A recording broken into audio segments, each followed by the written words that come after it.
What's up, fight fans? We are back at it with another edition here at Round One Sports TV. I'm always your host, Edwin. Where the Raw fights start, round one. So, we got a lot to break down, a lot to uncover. A lot of you have hit me back and said, you guys want me to break down this Naoya Inoue event and what it was like to watch him live. So we're going to talk about all that and more, about anything you want to talk about, these big fights that transpired throughout the weekend. And so without further ado, give these videos a like if you haven't already. Subscribe to the channel, and like always, let's hop right into this video.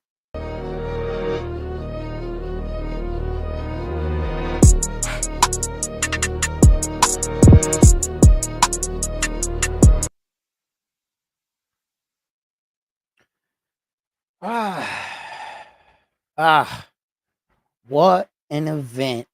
What an event. When we look back at this fight, ask yourself, where were you? I should have wore. I should have came right. I went and got me one. Stop it. I couldn't leave there without one. There it is. So those are the official Naoya Inoue shirts at the fight. You can only get those at the fight. Had to get me one. But let's talk about how what the event, how it played out, and my breakdown of the fight and all the fighters. I put out a couple videos, little 16 clip of some of the pictures that I took. Got my other phone charging right there. That phone has a lot of other pictures and video of the Naoya Inoue fight. So I got more for you guys, a lot more. So where do you start a story? Where you started at the beginning, right? Yeah, hey, let me put up your chat so I can see you guys up in here too. What's up, Carlos? How you doing in the building? Don't forget to smash that like button for me. All right. This is what I'm gonna do. Well, I'm not sure if I can. I'm not sure if I can upload the videos.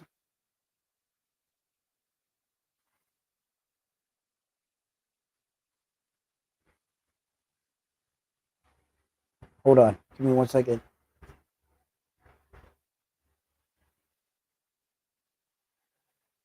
All right.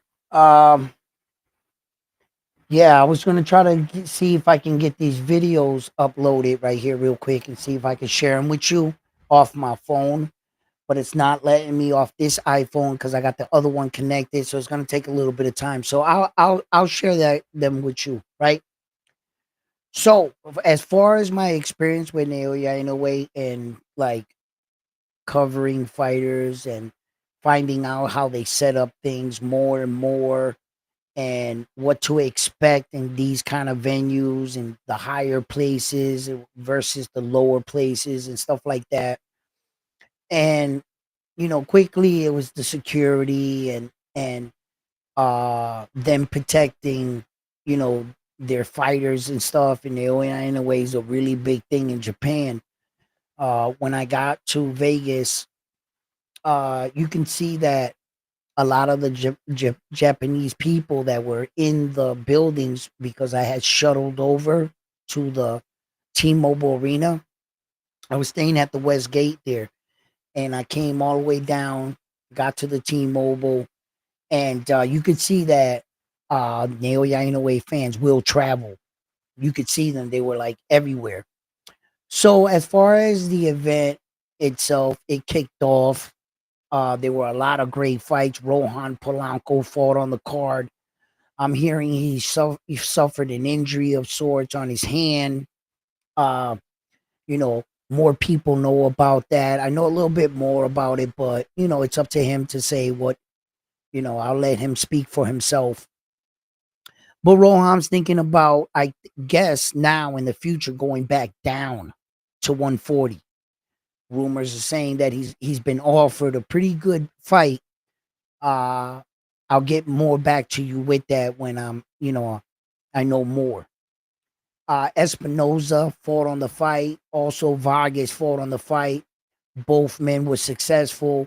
Espinoza got a stoppage. Vargas. For the Mexican environment, the Mexicans really came out to support their fighters, and they were there. Throughout the event, I met a lot of people.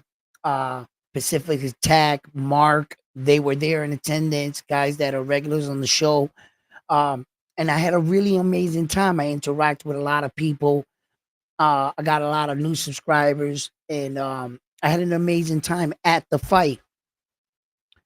But when the main event kicked off and Naoya Inoue and Roman Cardenas entered the ring, I was trying to tell you guys on my previous video leading into the fight that Roman Cardenas was not going to be an opponent that should be overlooked. Roman Cardenas was a desperate man in there, and he wanted to change his stars. He worked hard, and as you can see, they really developed a good game plan to counter Naoya Inoue's power. Roman Cardenas even said it best at the press conference when Naoya Inoue starts going into his attack. He lowers his hands. He starts throwing the shots more from his from his hips, going up and smacking them like this. Thunderous shots, you know. And Roman Cardenas tried to say that it wasn't so much his power, it was his overwhelming. And in order for Naoya Inoue to do that, he didn't buy the time to sit on his punches as much. He kept going forward with the combination. And he was gonna over volume, you know, uh uh Roman Cardenas. He was gonna just throw a volume of hard, decent punches and really overwhelm the young fighter. But the young fighter didn't fold under the pressure. Roman Cardenas was really there to change his stars, and I try to tell you guys that this man was dangerous. Yo, that left check hook live in person, that thing was fast as shit, bro.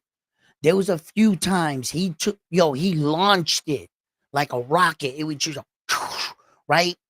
If that punch would have hit Naoya Inoue, I don't know, bro. I think it was lights out, bro. A few of them, he swung them, and they were so fast. Naoya Inoue had what he was doing, and he was evading with his feet planted. I was a little concerned with it, but when you're a highly skilled fighter, you can get away with certain things. And I think that Roman Cardenas had a good game plan. And at times, live in the fight, I was saying to myself, he looks like he's acting possum. Roman Cardenas. He looked like at some time he would like allow Naoya Inoue to hit him, and he would just like roll back, but he was watching him. And then all of a sudden, out of nowhere, he would just launch that check hook, and Naoya would fade back and slip. And it was Naoya Inoue was onto him on what he was doing. He had a beat on everything Cardenas was doing.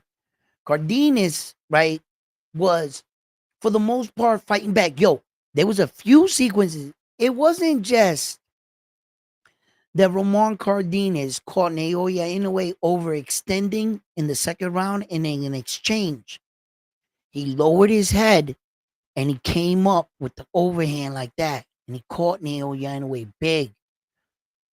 Watching it live, I saw Naoya Inoue's body like glitch out. It went like that, and then he fell. When I saw it, like I had the first seat in the aisle. When I saw it, I jumped up, I was like, oh shit. I couldn't believe what I was watching. And when he fell like a sack of potatoes, before his body was hitting the ground, I was saying in my mind, dear God, he's out. He's out cold. I thought he was out cold for that split minute second. Then he spins around and he ends up on his knees, right? he signifies his corner. He goes like that to the corner, and he looks up at the ref, and the ref is like 5, 6, and then he looked at him. He shook his head, and then he stood up. We teach or speak of this in gyms. When you get hit big and you're stung, just don't stand up quick, because you're gonna get dazed. Take your time, assess the situation, then stand up. So he did everything right after the knockdown, Naoya Inoue. What really saved him and what was music to my ears was the sound of the bell. It was like, right? When I heard the bell, I was like, yeah, baby. I was like, shake that off. Even though when he stood up and he turned around, Naoya Inoue still looked like he had his wits about him. But it could have been a poker face of sorts. We would have never, we won't know it because nothing ever happened. But that would have been interesting, right? So he gathers his thought, Naoya Inoue and stuff, and Roman Cardenas' confidence should be going through the roof at this time. And you know, I speak of Roman opportunity because it was very real. In one fight, he basically could have stamped his name into the Hall of Fame by being the man to defeat Naoya Inoue, the monster, getting all 4 belts. Can you say rematch? That would have been another 4, and it would have been a title defense on his part, win or lose.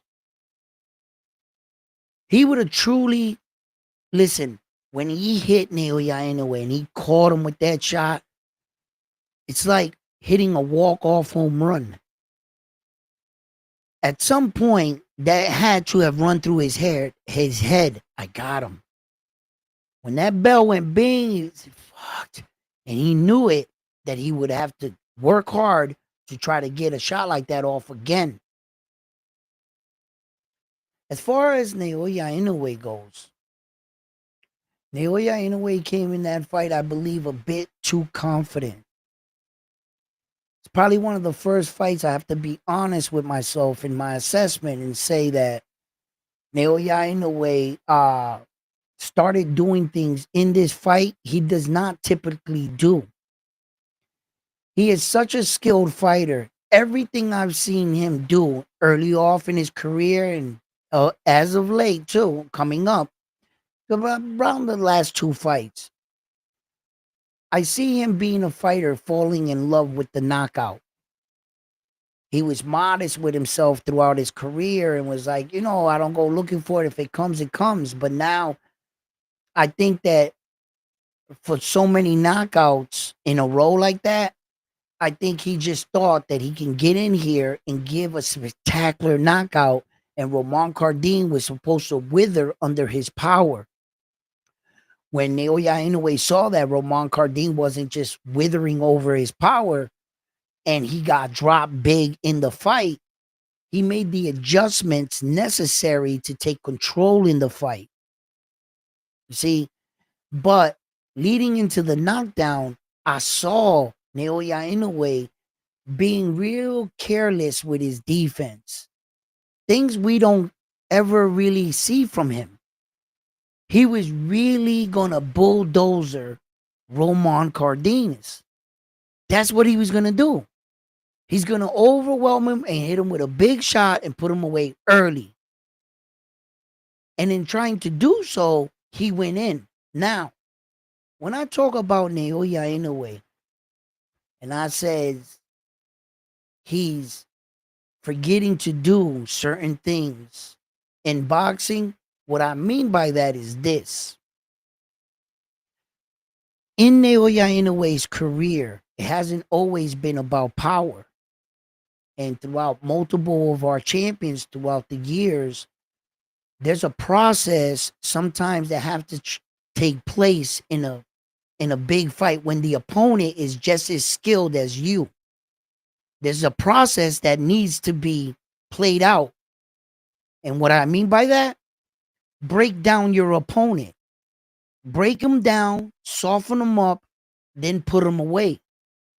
Naoya Inoue no longer wants to go through the process of breaking down his opponent. He wants to go straight to the knockout now. That's what's happening with him.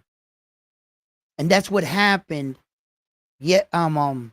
Sunday night in the T-Mobile Arena in Las Vegas, Nevada. That's what I saw. He was real sloppy for the first time. And I'm not going to say sloppy by the standard of just, but by his standards, his sloppy is like, you know what I'm saying? It's like superior sloppiness. You know what I'm saying? Like, he was still great at being loose. He was just a little too, and there's a lot of film on him. And one of the biggest things that the boxing world's been saying, whether or not he wants to accept it, is that he lowers his hands on the inside so that he can try to exchange big. If you can catch him in that window, he's vulnerable. And since Luis Pantera Nari was close enough to do that to him, because see, the Japanese style, or his Japanese style version, is not to run from smoke. That's why that fight was so amazing. Because although Naoya Inoue got dropped in the fight, he never wanted out in the fight. This man got up off the ground and took it to him. The man just dropped you. What does he do? He's in there, snap, let's go, right? He's trying to get it back. Then Naoya Inoue drops him. Then the fight gets real interesting at this point, because Roman Cardenas showed how live of a dog he still was in there.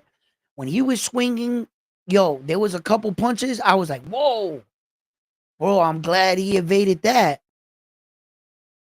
But I think he was swinging too big. Roman Cardenas, he needed to like settle down a little bit, set it up a little bit better, disguise it a little bit better, and then try to fire it off, and follow up and see if you can get lucky like that, right?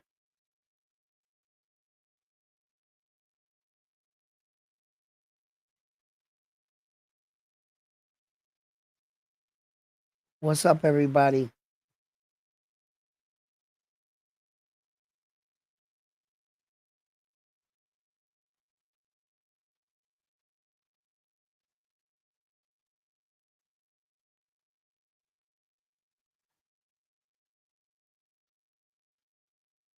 He was hurt bad, right? He was hurt bad. But he still had his wits about himself. You got to remember too. Yeah, he was hurt bad, right? But he's the type of fighter that he's hurt bad. You can't just rush in and attack him, because he's going to give you something too. He's waiting for you to come in. He's much more dangerous right at this point. And if you notice, Naoya Inoue wasn't really sitting on his punches as much as throwing volumes of just hard punches. He wanted to throw a array of hard punches, over, and really blunt them, right? And like break them down real fast and real early. But he was definitely trying to bludgeon them and then go for the knockout. And he got caught in that exchange. They were showing like highlights in reference to how Ryan Garcia and Tank Davis going over the top and knocking them out, and how the similarities. And it was kind of like the same punch. I had to agree. It was the same setup. The guy lowered his head down, making his opponent believe that he was down this way, and he came, really quickly over the top. And I was like, man, he almost hit a walk-off home run with his eyes closed. He didn't even see, he just sensed it. He said he was right here and he threw it right there. Boop, caught him. That's how it went. But it was a big shot, man. Oh, it was a big shot. Watching it there live like that, it was a big shot. And shouts out to Naoya Inoue for having an iron chin. Taking a punch like that and being able to get up and then perform like that afterwards, where he made the adjustment. You saw it. If you go back and you watch the fight, You're gonna see Naoya Inoue start working his jab from the outside, and then when he decided to step in, it was either like 4 or 5 piece punch combos. He wasn't throwing the 1, 2 or 1, 2, 3. No, he was throwing them like 4 or better, and he kept just boom, boom, boom, boom, right? But I think that Naoya Inoue really fell in love with his punching power, and he was trying to get him out of there. And I believe that Roman Cardenas was a much tougher opponent than Naoya Inoue ever anticipated. I really truly believe that. I didn't see this kid being like better than MJ, because I had asked myself that. There it's no secret. MJ and Roman Cardenas are sparring partners, so that's no secret, right? And then it's no secret that I guess he's gonna fight Naoya Inoue in Japan September 14th. MJ. So I, I, when they didn't give MJ the fight, I thought that I was like, well, since MJ's supposed to be the man in that ring, I mean that gym, how much of a threat can Roman Cardenas pose? And it speaks to uh what the moment means to you and how far you're willing to go. That speaks to, it told me and it showed me that Roman Cardenas was he ran that extra mile. He stood in the gym that extra hour, and he really prepared for this fight. I don't think he was gonna gas out in the fight. I believe that the referee did his job, right? I heard it all over social media. They stopped it early, such and such, and I said this on one of my lives. I said, "Yo, guys, the referee's damn if he does, the damn if he don't. If he doesn't step in and lets the guy go out on his shield, and this guy gets brutally hurt, brain damage or something bad happens, then they're like, why referee? Why didn't you stop it? Then if you see the guy's hurt and you go and you stop it, ref, why didn't you let him go out on his shield?" You know what I mean? So it's always tough for the referee, but he's the third man in the ring. And if anybody could see the effects of these punches on Roman Cardenas, is the referee. He's the closest person. So if the ref felt, yo, you take now, what transpired just before the stoppage is why I believe the fight was stopped. I'm not sure if they're showing it on footage or whatever, but Roman Cardenas' coach was telling him, you got to show me something or I'm going to stop the fight. And the ref was in the corner over his shoulder when he said that. So, the ref is already thinking, let me keep a close eye on this fighter because his corner's already talking about stopping the fight. See? So, the ref is picking up on key things too. They don't want to hurt their guy because I believe Roman Cardenas got a bright future. I think that his stock went up even more, even in defeat, being the fact that he dropped Naoya Inoue. So, you could really, if you're smart about it, capitalize in the moment. You know what I mean? When your stock is up. So, yeah, as far as the fight, um, like I said, I believe that Naoya Inoue is a very smart fighter.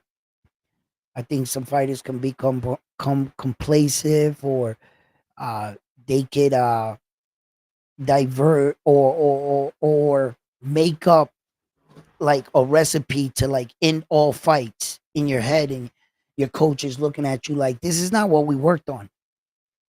This is not what we worked on. This wasn't our plan. What are you doing? You know what I mean? Type shit. I'm gonna tell you right now, Shingo, Naoya Inoue's father, oh, he's gonna take it out on him and back home in that gym. Oh yeah, you ain't gonna become that guy that got to get dropped every time now to come back and win a fight. We can avoid getting the get dropped part. He's gotta make those corrections. Uh, I think Naoya Inoue just relies on Naoya Inoue. You know, he relies on his speed, his God-given abilities, everything like that. That's what he's gonna do. What's up, Bang Bang? How you doing?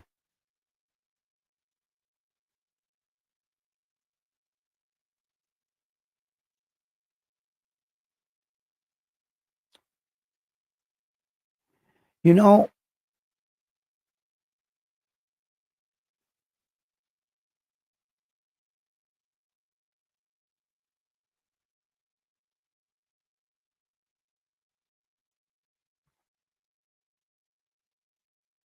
Mark. What's up, Mark? What's good? At the fights.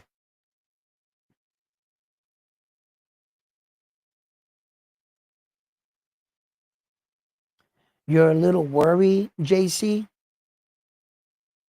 after the knockdowns. I'm now a little worried about him fighting Junto and at a 126 pounds. His future opponent will probably try their best to set up with these big KO counter punchers now. I don't think that Naoya Inoue should move up to 126 just yet. I think, like he stated, if he can make the weight, stay right there. Uh, we would be asking a lot from Naoya. In a way, it would be his fifth weight division where he can win a title, but it would actually be his sixth weight division because he bypassed the 112. So these things are a lot for these kind of men, just to pull off. He started at the 108, so um, just having him go up to 126, I think these guys might be a little too big for him. As you can as you can see, there's a lot of punching power at 122. Two guys at 122 dropped them. What more? What evidence tells you? Let's go to 126 and just try that up there. Like he should keep trying to develop and put that muscle mass on and correct some of his mistakes because there are a lot of trainers that are watching him and trying to figure out and develop ways on beating him. And they seem to have found something, so he has to correct that, you know?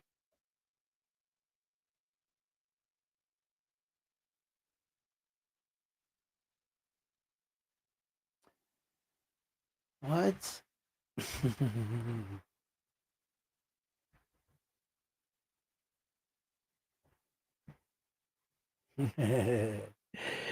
Yo, listen, that's a very tough one, Lyft driver, okay?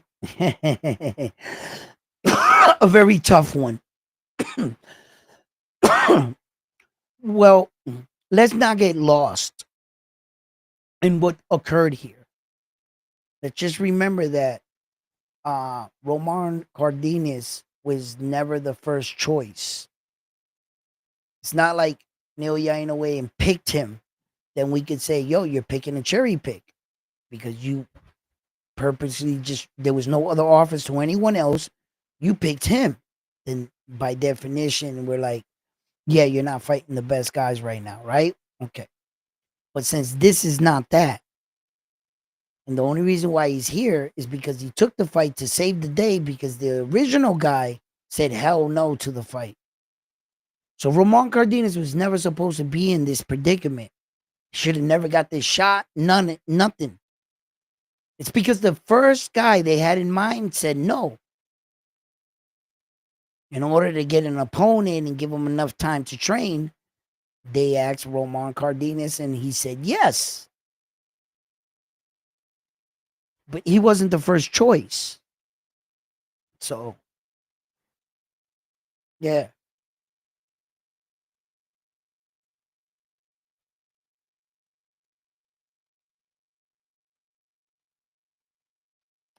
Listen, whoa, whoa, whoa, what are you doing? All right. You know damn well Bill kissed Devin on the mouth after that match. Uh, okay, what do you, I don't understand what the problem is. I've seen 100 Italian dads in my neighborhood kiss their sons in the mouth, and they even kiss their mom in the mouth. It's a different culture, different. Like when you guys are weirdos, like I don't know if you're bringing up Saul Canelo Alvarez and Turkey Al Sheikh holding hands type shit, or Terrence Crawford holding hands with him. Like if that's their way out there in Saudi and that's how they do, then fucking hold his hand. I don't know what to tell you, but there's nothing, you know, off by Terrence Crawford or Saul to suggest that all of a sudden now, what is this? You know what I mean? Like, if that's how they do, that's how they do. You know, but where does the demasculinity enter here? Now we're just what? Checking, we're like being like what? Homophobic if a father kisses his sons on the lip? I don't know if that's in the culture or whatever, but it's not something to be alarmed about. I remember the first time I saw my friend kiss his mom on the lips when we were like fucking 9. It kind of bugged me out. I was like, what? And then they all did it. The like to grandma, the sister, all of them. It's like a peck. You know what I mean? Like it's like a peck. Like a smooch, a peck. Like you kiss your sister. You know what I'm saying? Just like, hey, hi sis. There's one of those type shits. It's not like they were there like, hey, you won the fight. Good fight, man. Like, then I'd, hey, whoa. You know what I mean? But come on, guys. Don't do that. Don't try to, like, make situations awkward because other cultures practice these other things. You know what I mean? Like, nah. I don't think none of these guys have malice in that regards in their heart. They just love their child, and that's, you know what I mean? That's no, that's a far stretch. That's a far stretch, bro.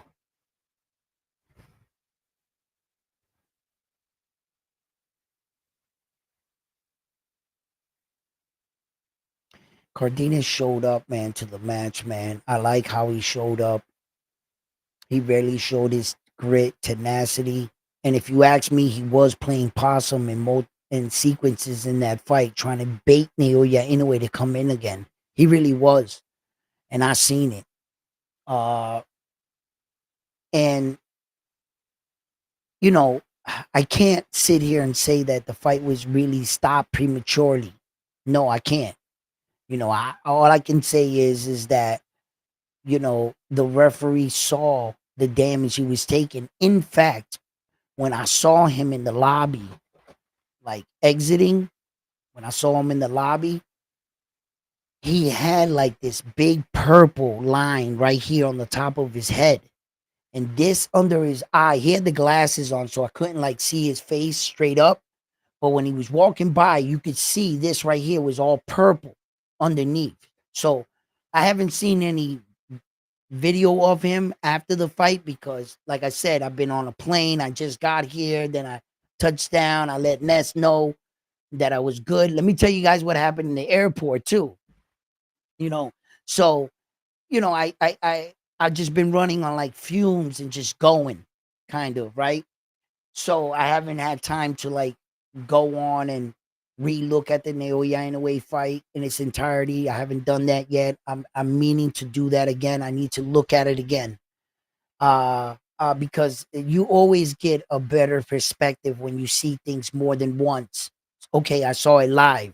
Now I want to see it on TV. I gotta see it on TV. I gotta see what this looks like, what it looked like, and like walk myself through the motions and shit. So that's what I want to do. So, and then I want to check out what Roman Cardenas has to say a lot on social media and stuff. I know. I really believe that his stock is going to go up after this fight. Roman Cardenas, he made a fan out of me. I'm going to follow him, because he really showed that don't be afraid if the opponent's too big, the knight's too big, really go for it. And he did. He was in there with a monster, man. He really was. Naoya Inoue is a monster. And what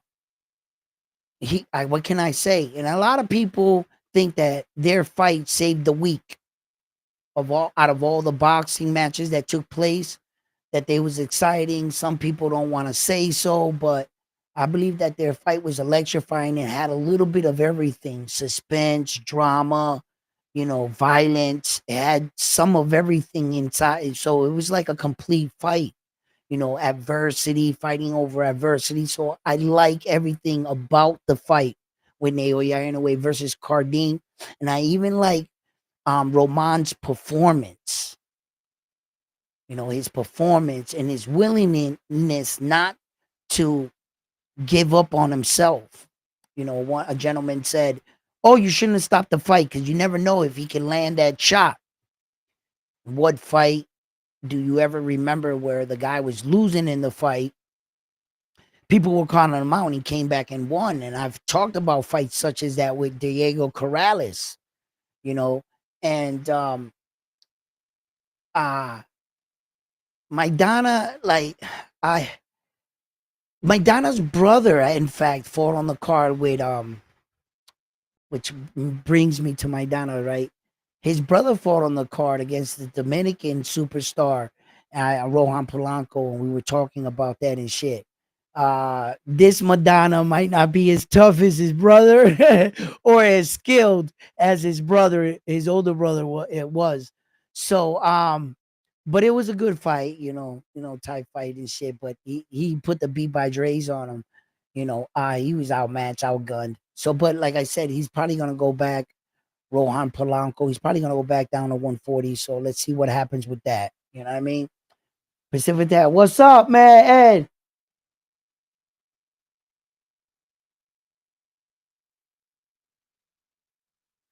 Thank you, Jose. I had an awesome time. A very awesome time. Yo, I mean 35.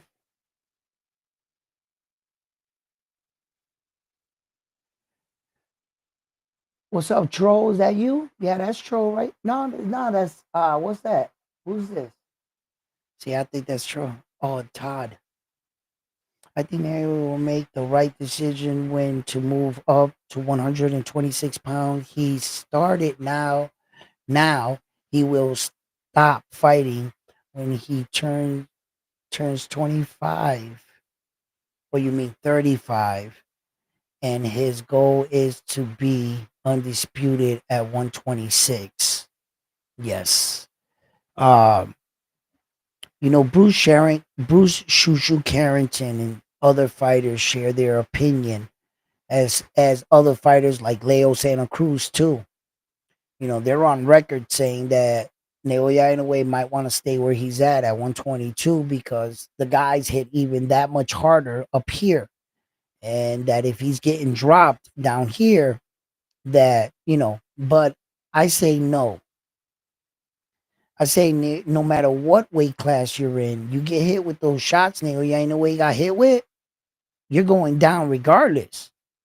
Regardless if he was at 126 or 122. And I think he would have recovered in both weights. Yeah, so because you got to tack on the extra pounds for him at 126. You can't just leave him at 122 and then run the equation in your head. So you would be giving him more umph and stopping power and be able to take a punch because he would be heavier. So I don't.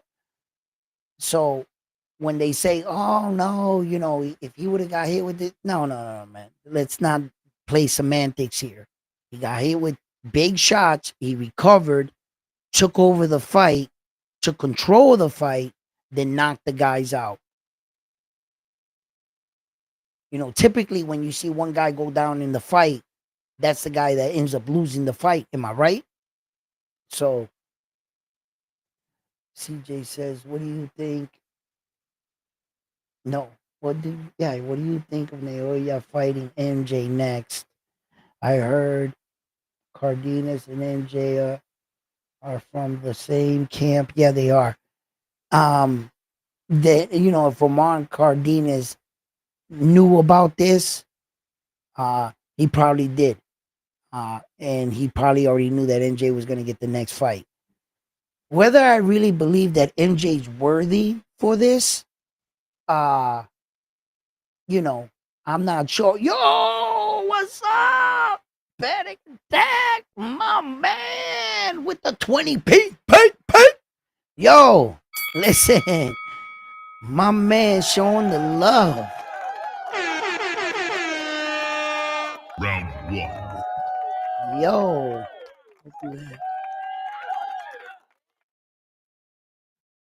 What a fight, though. What a fight. It was a great fight. Type of fight that, you wouldn't mind seeing again. Problem is when you fight Naoya Inoue and the cat's out of the bag, he's gonna respect you that much more. He's not gonna play with Roman Cardenas. It's kind of like what happened with the Nonito Donaire when he had to face adversity and got hit big, strong. The next time they met, what happened? He got to him that much faster. Yeah. So it's tricky fighting him because it it's good that you fought him and that you learned too, but there's a flip side to that coin. He also learns. And when you give of such a skilled fighter like that much more too, it's pretty dangerous. Not to say that you couldn't have found something about him and say, I'm gonna get him this way this time and not get to him. Let's see who gets to who first. It's gonna be interesting, you know? And look, my opinion, I think Roman Cardenas got the ability to be a world champion once Naoya Inoue moves up and vacates all the belts at 122.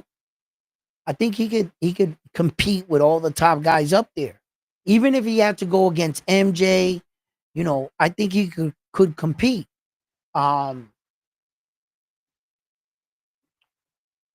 what's his name there? That other Japanese sensation, the one that lost to Manny Pacquiao in the exhibition there, the kickboxer. He just beat like Jason Maloney or something. Uh, you could start with guys like that, like Jason Maloney. There are a lot of good guys, you know. So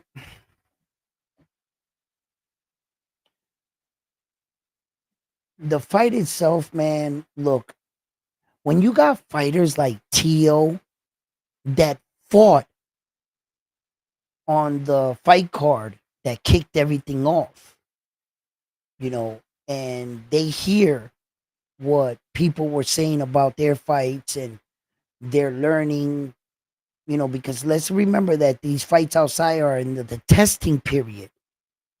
They're announcing more fights outside, like in Central Park and the Alcatraz. Those are outside fights, so they're learning how to do them out here in California. They always do outside fights and shit. They always have small venues with outside fights, but these big, where you're gonna have like Turkey Ali Sheik sitting in attendance. Anybody could throw something at him, mud or something. If I don't know whose uncle was in the war or something, they might feel some kind of way. So they were gonna have that kind of security for that man. So as far as the fights, though, kicking off himself, Teofimo Lopez said it himself. Naoya Inoue saved the weekend of boxing, and those are all the fighters that were even on pre the earlier cards, and he's saying that should tell you something. That this man did fly in from Japan to give the fans a show. And did you get your money's worth? Did you get the ahs and oohs and the suspense out of the fight? Just ask yourself. Did he give you everything and more? Was there a little drama in the fight, a little suspense, some action? You know what I mean? And then violence. Did the fight live up or over exceed your expectation of what you thought Naoya Inoue's opponent was going to fare against him. And if your answer is, yo, yeah, the fight overexceeded, then how was it not a good fight? If your answer is Roman Cardenas did way better than I thought, then you're acknowledging that he exceeded his expectations of how we viewed him going into the fight. So if he exceeded it, how could, you know what I mean? And that's why I say these guys be hating on they be hating on him.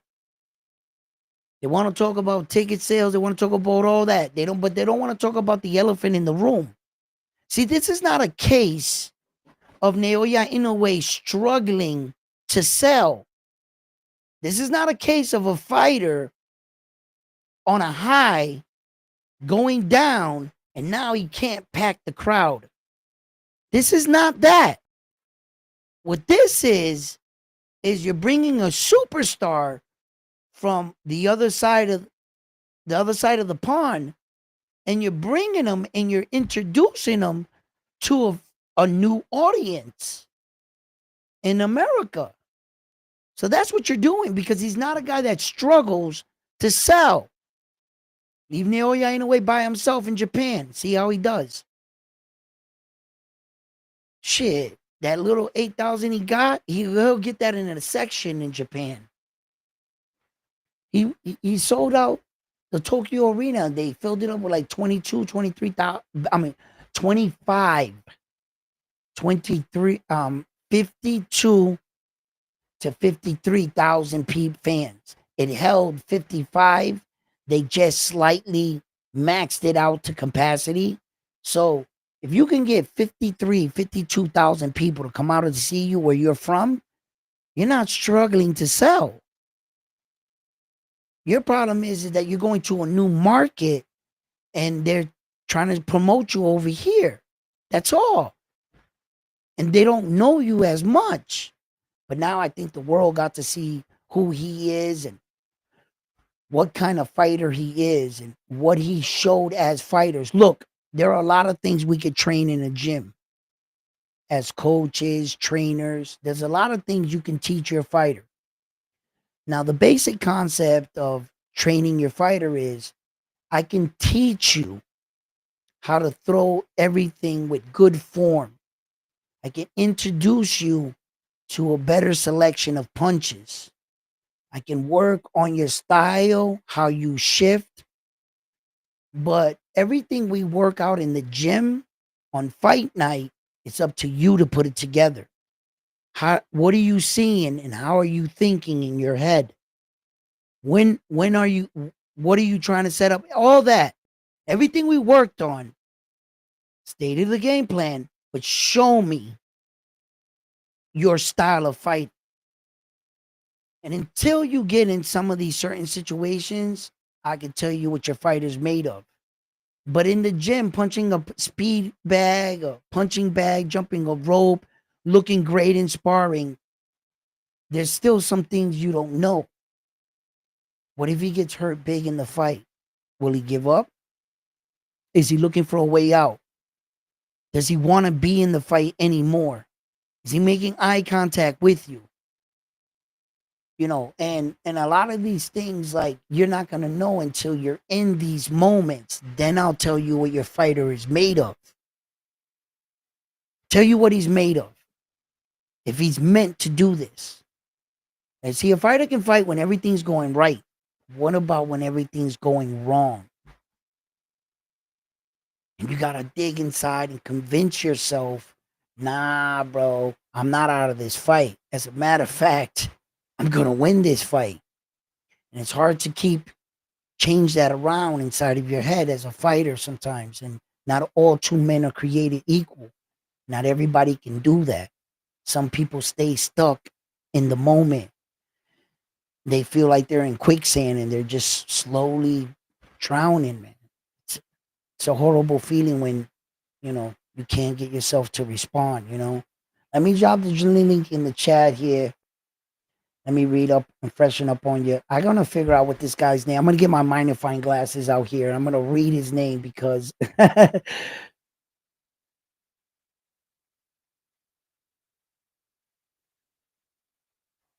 He's definitely got a lot to say.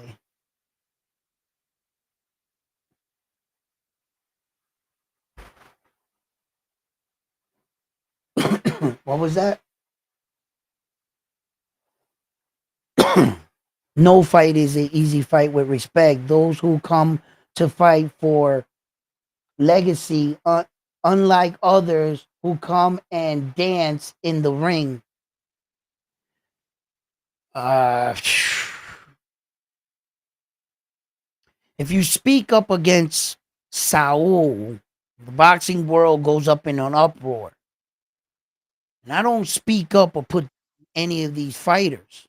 What I'm doing is just talking out some of the flaws and us as fans. And what do we feel like?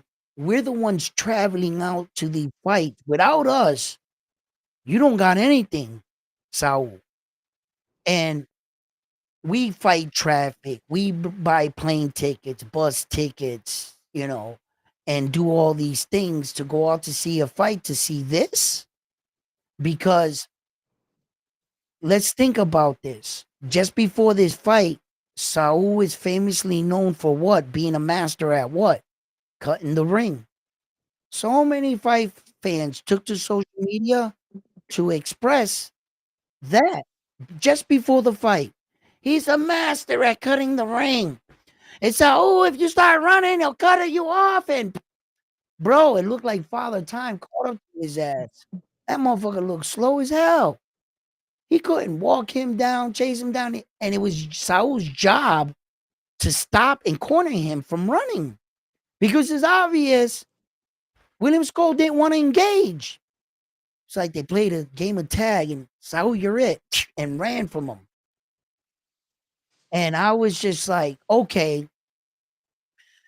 One side of me saw the fight. Well, I think Skull outpointed you with these little jab things and beat you. Then my other side says that's not the kind of performance that's going to beat a champion. You can't come and do that and expect to walk away with all 4 belts. That's my problem. Although he was a little looked like he was frustrating Saul and hitting him on some sides, and then Saul would land a body shot and they would mark it down as a power punch. And they were just marking his attacks down as like points, like a jab or whatever.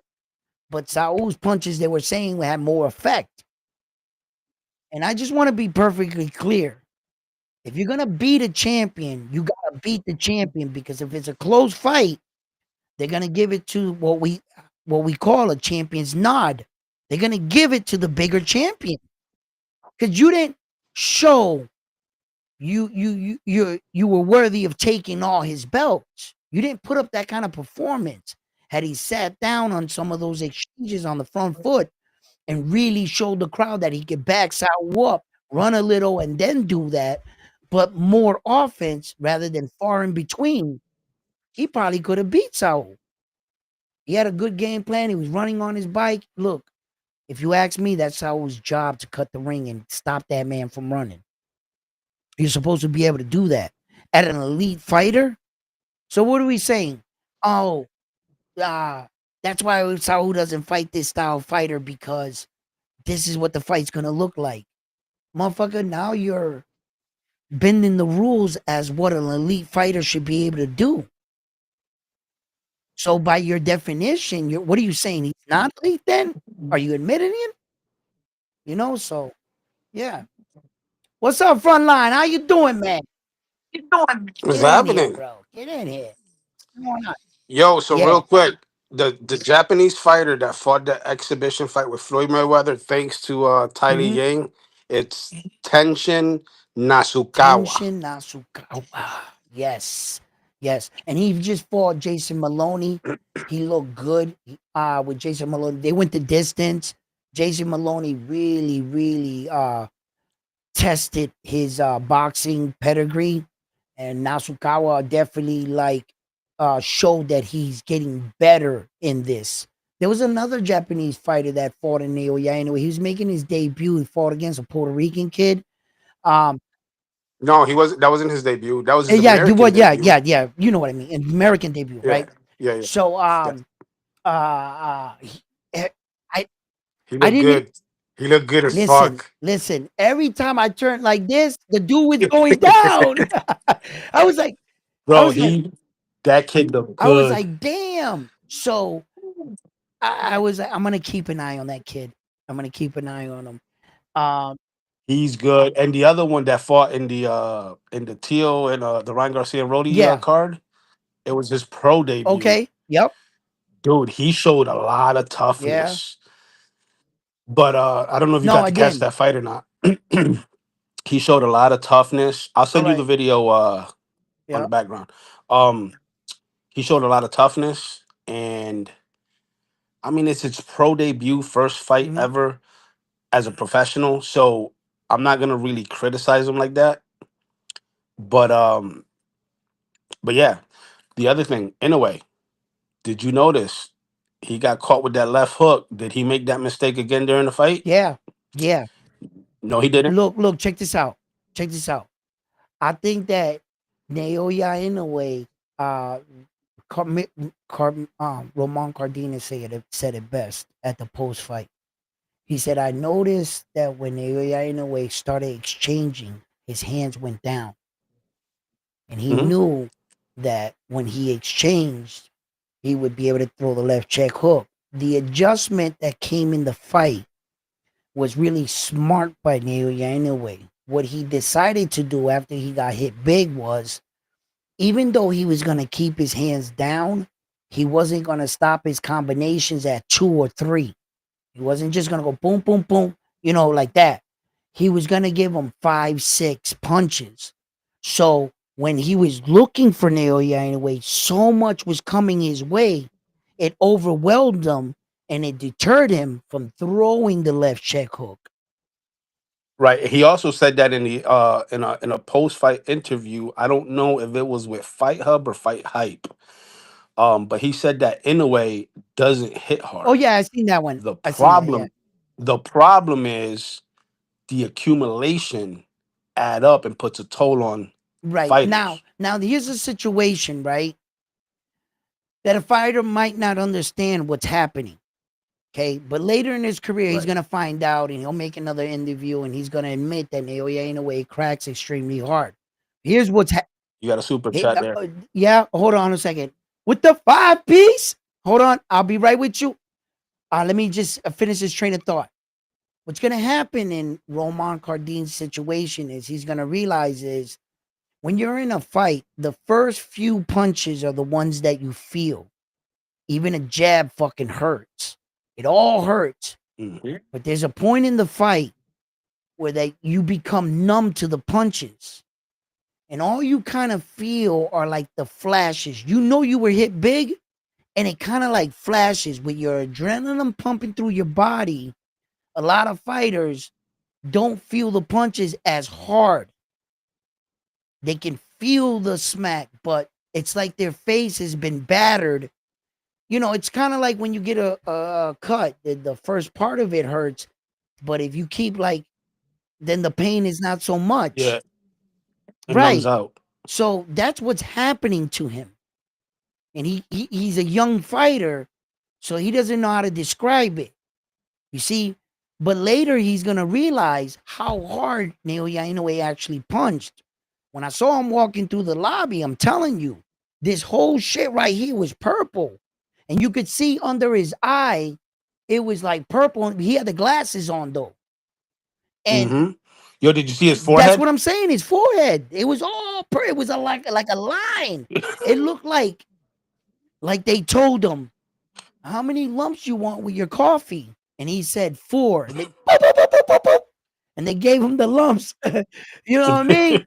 Like, yo, he was busted up. So, and then what I want to get out to everybody, I've already said it, but those who have not heard this part or what happened in, they say that the referee might have stopped the fight a little early, a little prematurely. Yeah, but we all know that the end was coming anyways, regardless on how you look at the style. I put Oh that in the yeah. chat already. The end was near, regardless whether the ref stopped it or not. If it wasn't the ref, it was going to be Oh, Cardenas' corner because they already right, told him. right. See, that's what I want everybody to know. That just before that round started, Roman Cardenas' people were telling him, "Hey kid, if you don't show me anything, I'm gonna stop this fight. You're getting hit too much." And the referee was standing right here when his corner was telling him. So the referee overheard that. So he already had in mind the concern of his corner, basically telling the Right, referee, if you see my guy in trouble, stop it. We'll save right. him. He's young. He's just too tough for his own. And do the loss against Inoue, that What are doesn't you talking damage your about? career. That's a fucking that's a like you said earlier. His stock went Oh, it up. went up dramatically, his stock, right? And Yes. not only did his stock go up, right? But check it out, right? Is that Snake? What? Yo, let's see what's up, bro. Fun to see you both fighting, swinging. I, I, I, I got you. Fun to see both fighters swinging. Man, I'm just happy both fighters tangled. Inoue versus Cardenas. What do you think about MJ in September? yeah, uh, I don't think I'm still on the line that MJ's not gonna fight him, and I don't think he's worthy, right?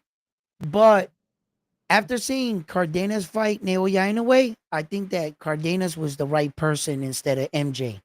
When them being training partners, I think they picked the right guy. I'm not sure MJ comes in and does that kind of performance that Ramon Cardenas did. I think Ramon Cardenas understood much more what was at stake. I think MJ's in there kind of 1 foot trying to do it and 1 foot wanting a payday. If you ask me my opinion on it, I think they couldn't have got a better fighter. I don't think that um Alan David Picasso would have gave Naoya Inoue a better fight. I think that this kid really gave it all his all, and you could see it. Bro, listen, I was there live, right?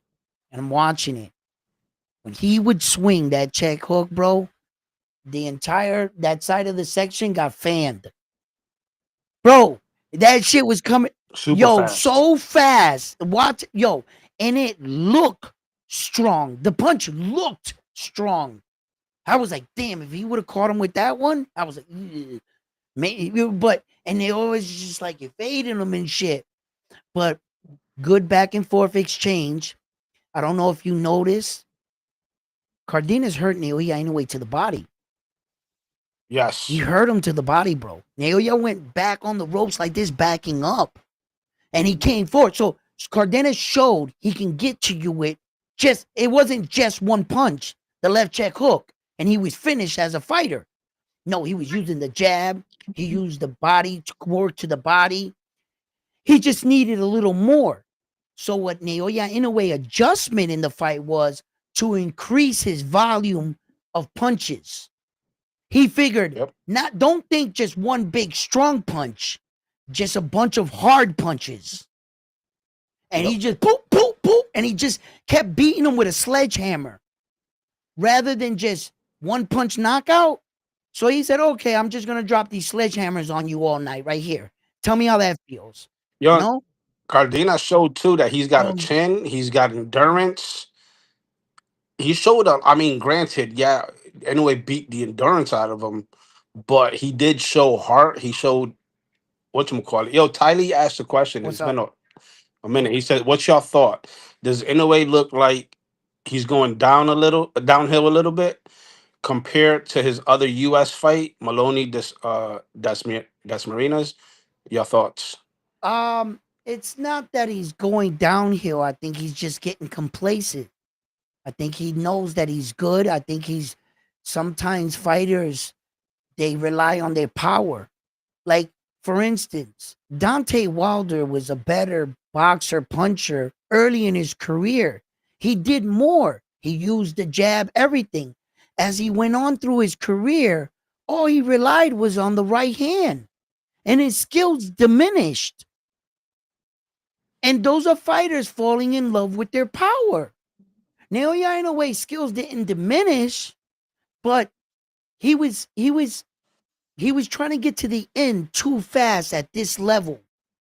Like I said, Yeah, no foreplay, no drinks, no lovey nothing, dovey, just nothing. He just just, straight to the yeah, bed. he got in the car, didn't take him to the movies, no roses, just straight to the telly. You know what I'm saying? Like right? He want to get straight to the point. He didn't, he didn't warm him up. You know what I'm saying? So pause. So it's like it's like there's a process in boxing at the highest levels. You got to break your opponent down by a series of punches, whether breaking his guard down round by round, making him drop his guard, battering his shoulders sometimes, hitting him to the body, draining his gas tank. And these are punches that you got to set up, come in, pop, get out, get in, get out, pop, pop. I I think I think Inoue's next training camp, I'm sure they'll Oh no, work on no, that. They no. know that. His father is pissed, right? Because the last two of those kind of matches with those Mexican fighters, like Naoya Inoue took it upon himself to veer away from the game plan and rush the knockout. And his father told him, "No, I want you to work it in or whatever." Why you think he went like that to his dad? You're right. You were right. Yeah. Um Boxel Yeah. Atómico. MJ, his real name, now forgive me if I say this shit wrong, but it's Akmadalia. Moro Morijan. Moriajan Yeah. Or Akmadalia. Morijan Akmadalia. Yeah. Yeah, he's the WBA Yeah. interim belt Not holder. not deserving. Not He, deserving. not well, of course But not. he's the phony baloney, and he talked his way up Yeah. there, and rightfully so. Now he became the mandatory to Naoya. They could strip Naoya anyway if he don't fight him now. Okay, so that's official. Well, how can he fight somebody in protective I don't custody? know, but he's what he is. He's all the way in the building, yelling from the window, "Hey, I'll fight you!" Did he hear that? Did he hear that? Is that Naoya anyway outside? Tell him I'm not here. Yo, if he hears me, tell him it's Tell him it's inconvenient. inconvenient. I'm not here. Oh, Yo, Ty Lee Yang said, I believe Cardenas hurt Inoue in the yeah. 6-2. When Cardenas gave his last effort and had Inoue on the ropes, check it out again. Inoue looked Yo, gassed, bro. listen, that body shot sucked up a lot out of Inoue. Yo, he went. I never seen him. I seen Inoue take a lot of body shots. The amount that I saw him take, but I never seen him go back by one. He hit him at the right time too, and he's got a great post. See, these are a lot of things in the gym you don't work on. It's up to your fighter to pull this shit off in the moment. And these are the little things that the Hmm. fans just look over. Your poker face, yo, sometimes guys get hit big and they laugh. That gives it away. And it tells me that I hurt you because you're trying to laugh to discourage me. But now it's telling me that I hurt you. So Mayweather and big, the legends of the game, they had good poker faces.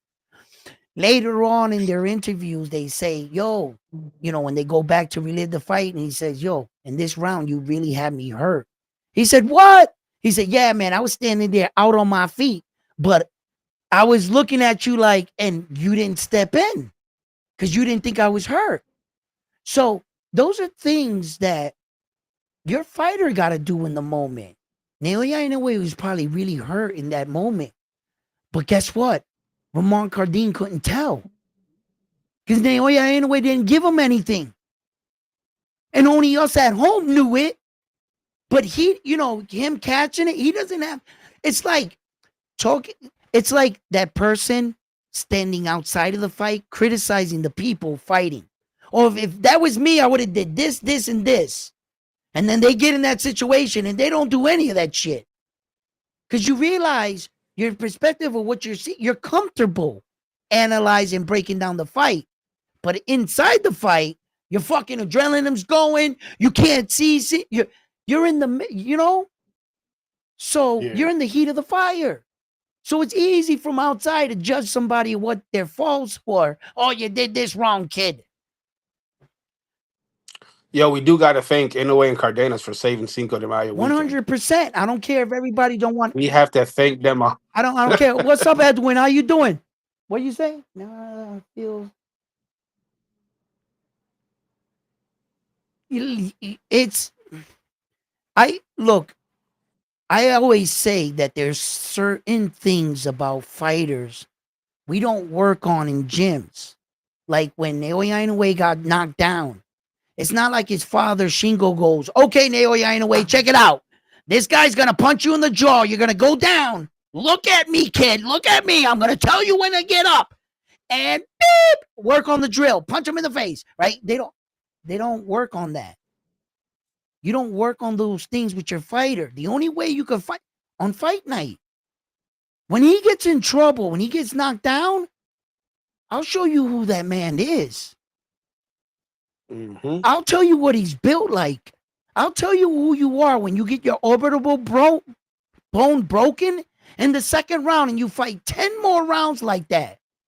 Dubois got his orbital bone broken by the juggernaut, Joe Joyce. What'd he do? Folded. Kell Brook got his orbital bone broken by Errol Spence. What did he do? No mas. This guy gets it over and he goes 10 extra rounds. Not only does he go 10 extra rounds, he figures a solution to his problem. And the solution to his problem was right in front of him, where that Donito Donaire himself suffered a similar eye damage. And what he did was he covered up his eye in the fight and kept fighting. And because he was seeing impaired 3 people. So he covered the eye up and he started fighting like this. And when he would see, then he would use it like that. Naoya Inoue had watched tape on that specific moment in Nonito Donaire's career in that fight. And in the moment, he remembered what happened and he said, hey, let me cover up my eye. And he figured out a way to solve his problem while in the moment having a fractured orbital bone, and for 10 more rounds, this guy's trying to punch you in your eye. And then now on top of that, he wins the fight. Not only did he win it, in my eyes, he knocked out Nonito Donaire in that fight, where the referee interfered, blocked him, and allowed Nonito Donaire to run around and get like 13 extra seconds to recuperate from the body shot. Because we all know he was knocked out in that fight. And so, talk about fighting in adversity. So, I don't, want to hear that Naoya Inoue ain't tough. That he, Tyler Yang, super chat. or that he got a glass jaw. Or that none of this shit. Because when Devin Haney went down, they said he fought and rised up and handled adversity. But when Naoya Inoue goes down, he got a glass jaw now? And that he's not big enough for these guys? And now these guys are dropping him? No, guess what? You know what that problem is? You're in a fight. And you're going to get punched once in a while. And if you happen to go down in the fight, it's not how you went down in the fight. It's how you got how you respond. Tell me the story looking back when you're telling your grandkids. So, Grandpa, what happened? Tell me more. You know what I do like about Inoue too? Even in the Neri fight. Just Tyler Yang, super chat. He said, thanks for answering and the input on my question, guys. Also the content. Thank you. Absolutely. Thank you for your support. Thank you for the 5-piece, for that super chat. Always sending the love. You guys do me a favor and hit that like button. Smash that it like for me. button. Yeah. Give it a 2-piece combo with an uppercut. That way we can get this video out there and these people can get, a sense of the truth and what they're trying to do with this guy, because these guys down in the lower weight divisions and stuff, just because they are in the lower weight divisions shouldn't mean that they're not, getting their respect or their flowers, So I just want to make sure that some of these guys, there's enough channels talking about all the top guys like Devin Haney and Tank and Ryan and stuff. And it's good to like acknowledge what this guy did. First of all, he came to America and he answered the fans. So that tells you he's fan pleasing.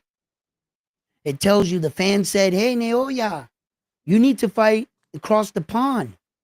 You think a man like that has to do that? No, he could have stood in Nope. Japan. He could have stood in Japan this whole time. But you know what he said? "I'm going to do what you guys ask." And he came here and he probably made less money with the 8,000 that showed up. Shit, he'll do that in one section, 8,000 over there. But he took a less of a pay cut. He did what he had to do. And he came out here and he gave the fans a hell of a night. Not only did he give the fans a hell of a night, he was the best fight of the weekend. And he's going up against, look at the selection of fighters he went up against. Saul Canelo Alvarez, Ryan Garcia, Devin Haney, Teofimo Lopez. All fought. Yep. And his fight was better than all of them.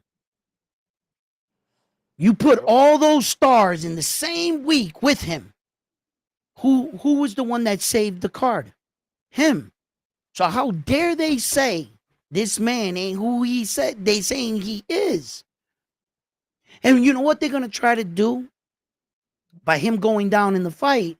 They're gonna try to use that as fuel to say, I told you he's not him. Okay. Fine. Bullshit. You want to say that? In comparison to who? Who are you comparing him to, though? You can easily say that because it rolls off your tongue. Okay. But at least if you're going to say he sucks, then show me the man that's doing it better. Show me why he's doing it better. Naoya anyway got dropped in a fight. Okay, so what is your guy doing? How accomplished is the guy you're putting up against him? You see, these fans have no problem just blurring shit out. But please, Yeah, like one guy saying Inoue versus Lomachenko.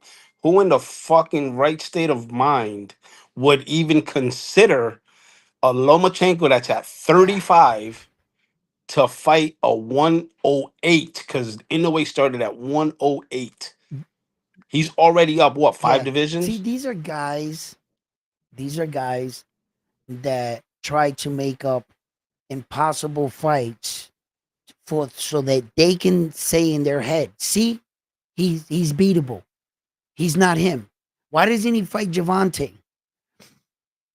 Just because you can say that once again doesn't validate your theory. First of all, you're making fantasy island fights. Okay? In order to fight Lomachenko, he would have to go up one, two, three, 3 and 4. That's seven weight divisions at 135. 7 weight divisions. And it would actually be 8 because if we were to count the 112 that he jumped over, he still jumped over it. That from the where he started at 108, that would be 8 weight divisions to fight at 135. That's just impossible, right? And as we, Well, it's not impossible. It's it's unrealistic yeah, at it's the just moment. unrealistic. Like, uh, he, in order to pull off feats like that, you at least had to start. Your body had to start like in the middle divisions, and you had to cut drastic amount of weight, and then you had the frame as you got older to go up higher. Typically, that's how it's done. Like when Manny Pacquiao was moving up the ranking system, he was truly fighting fights for food to be able to eat. That's not a joke. So he was just a starving kid. Those were hunger cuts. He was probably a big dude, and he was cutting weight, not help, but by force because he didn't have nothing to eat. So he was And not to mention, is it in a way on like a 20 fight yeah, championship 24, streak or something like that? 24 championship fight, right? So when they say that these guys want to fight at catch weight, hey, why don't you fight Tank Davis at a catch weight? Why don't you fight Loma? First of all, Naoya Inoue is not going to throw away his impressive 24 consecutive world title fight streak. to go fight at a catch weight with no belt. That's not happening. That is not happening. He's you need to either have a belt or challenge him for his belts so that his title reign continues. Why do you think he takes the chances throwing all four? Because for every fight, he wants it to be for world titles. 24 consecutive world title fights.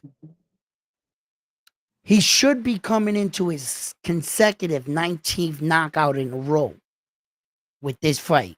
What fucks up the streak is the Donaire one fight that it went to the scorecards unanimous decision. But he should be on because he fought him in the second fight, brutally knocked him out. If you were to take away that Donaire one, he'd be on like a 19-20 consecutive knockout streak. Naoya anyway, he's knocked everybody out consecutively, leading into this massive title run. Yeah, where he secured all 8 belts in 1 calendar year in 13 days.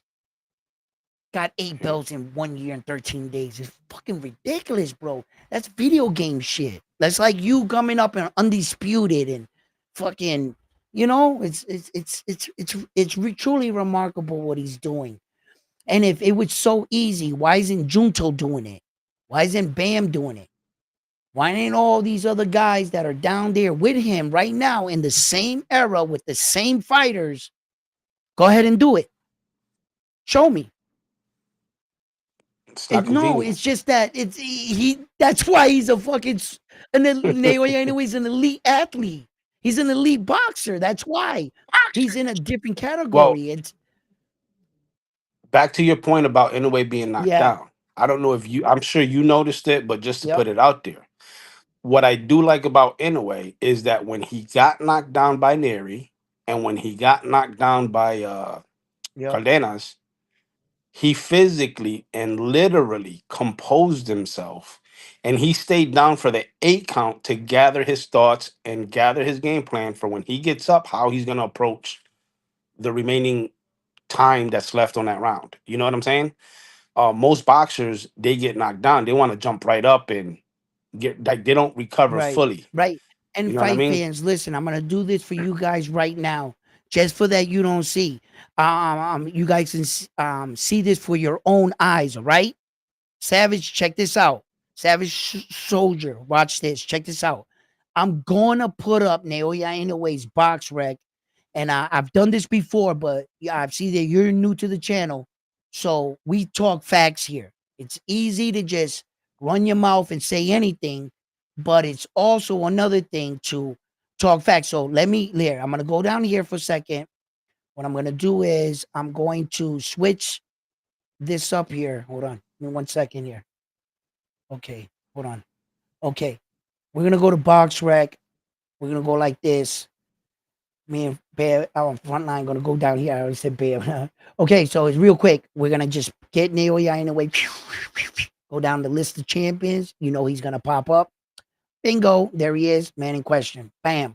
Now, he just came off his bout, currently suspended like every boxer. Same thing with Roman Cardenas. They issue out how much you're suspending, then you can return, take a fight, etc.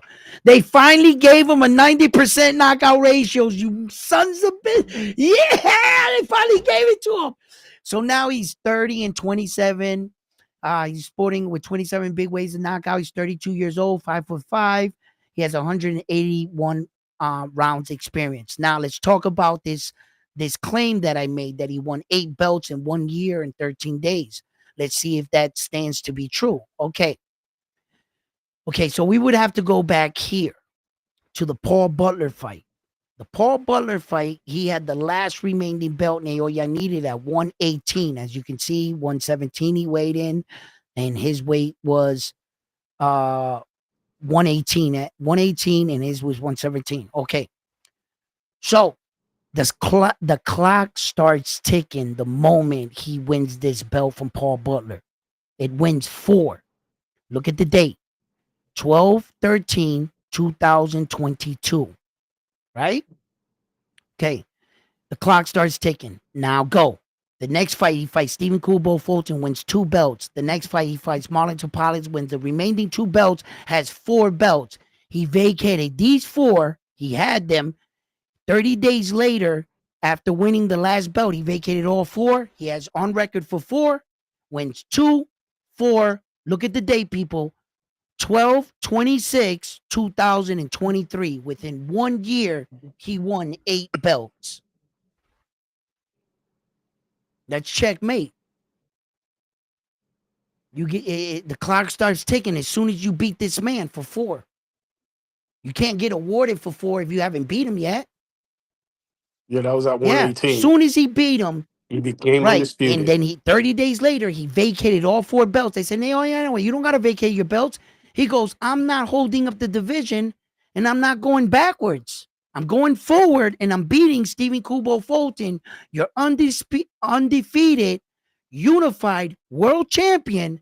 And I'm going to fight him first with no tune-up fight and jump up a weight division from 118 to 122 on my first shot. And I want the best guy you got out the gate. And he knocked him out in the 8th round.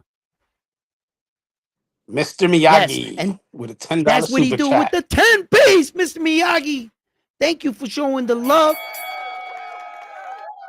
He said, I couldn't sleep after that fight. Jeez, I told you that was going to be a good fight.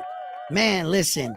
And I agree. I told you guys, I made a video. You guys know I'm going to always give the other side of the street their flowers, just the same, guys, because I'm a big advocate in giving Naoya Inoue and his opponent and any fighter their flowers. So when he beats them, you see what these other guys are trying to call Roman Cardenas a lift driver. You know what I mean? Trying to discredit because they don't understand that a good 85% of all boxers still have jobs. They don't make the kind of money they could just quit their day job and live off the money they make on boxing. They got to get there first until you get to that day where you announce, yo, I legitimately quit my job. I'm doing boxing full time. I made enough money. I got a good start. I'm going from here. You know, and yeah. Hey, Edwin, did you tell the guys how you almost got arrested for jumping in, almost jumping in the ring when Inoue got Ah, knocked man, listen. out? Yeah. He knocks out Cardenas, right? So like I'm up on that very flat where it drops down to where all the seats at where the ring. So I'm right there. So I said, if I jump over here, that's too obvious. It's too many eyes. I'd really get fucking tackled, right? So I said, well, let me be smart. The fight's over with. Everybody's coming out. I said, I'm gonna go double back, go downstairs, go through the door. So I came down. As soon as I turned, I just try to act like I was like looking for my cell phone. Yeah, I left it. Yay! Turn around. I no, but I left. No, turn around. Anything we left, we'll put in a lost and found. Contact us. We'll give it to you. Yo, Miyagi said to drop the link. Yeah. So yeah. So I got cut off fast. Yeah, they weren't playing when it came to their guy Naoya Inoue. They definitely had security and made sure that nothing happened to the Japanese fighter so that if he comes back, that he would be enticed to coming back. Las Vegas is kind of like, you know, like real dead right now after the corona. A lot of people saying like in the daytime, there's not a lot of people out. At nighttime, it started like picking up. Yes. Well, here he is. He's in here, I think. No. At nighttime, it started picking up. Yeah. But for the most part, you know, Vegas is not like it used to be. You know, you see everybody on the strip performing and stuff. That's not really kicking off in the daytime like it used to. But uh, you know what I took really was when Naoya Inoue was at the end of the fight at the press conference. Right? They asked him, how important was it for you to fight in America, and would you come back? I want you to, if you got time, to go back and watch that moment. It looked like he started to tear up, Naoya Inoue, like he was hurt by his performance. Like he didn't want the American people, that's the last image you see me perform. He wanted that's what kind of fighter he is. He wants to give you a better fight out of him. You know, he doesn't take solace in the fact that you got a good night out of watching him go down. That it might be good for you as a fan, but it's not good for him as a fighter. And that's not what he wanted to leave the fighting fans of America with the impression he can be dropped. And I think as a fighter, when they asked him that question, yo, that shit hurt him. I was watching it, like I was looking in his face, and I think, yes, here's Mr. Miyagi now joining us. Miyagi, Hello, hello. Daniel son, what's happening? hello. How you doing, brother? Yeah, very well. A little sleep deprived after that weekend, though. Oh yeah. Still recovering? Oh, I, mate, yesterday I felt sick. All that, mm, literally, like, probably had about 4 hours sleep over the whole weekend. Because it's like yeah, 4 in the morning, a lot of them fights. right. And the thing is like I was getting on the plane the next day, but I had already paid for the Saul Canelo Alvarez fight. And I said to myself leading into that fight, I hope this shit is not a fucking snooze fest so that it was worth for me staying up. And it wasn't. I should have packed up. you know? Hey, real quick, Mr. Miyagi. Now you know how we feel when Inoue fights in Japan. We got to get up early as hell to Yeah. watch that shit. And Man, it's like vice. It's one of them things, though, isn't it? It's like, I don't know. There's certain fights that I'll stay up for, right. for the American cards, but I'm always watching, even if I have to catch it afterwards. Yeah. Yeah, Like in Vegas, the 3 or 4 hour time zone difference and shit. Like, yeah, I three went out hours. there and I like went back in time. I was like early and shit. It was weird. And then in Vegas, in our time, the Naoya Inoue fight was over at 9:44. So that's 12:44 our Yeah, it time. was it was the fight, and in Vegas, the fight was over with by 9:44. Yeah, I was So still. It was like 4 in the morning over it. yeah, so I was like, everybody's like, "Yo, this fight's mad late." I'm like, 9:44 is late, like yo, but and then I'm like thinking that's why, and we get to see the fights later. But what happens when they fight in New York City? What happens when they do fight in our time zone? They're still fighting at 11 o'clock at night. So Yep. some of these people just run it different, you know, and some people are trying to respect the time zone. I don't know. But Mr. Miyagi, what was your take on the fight, and what were some of the things you saw and you took away in the fight, and did you enjoy the Naoya Inoue fight?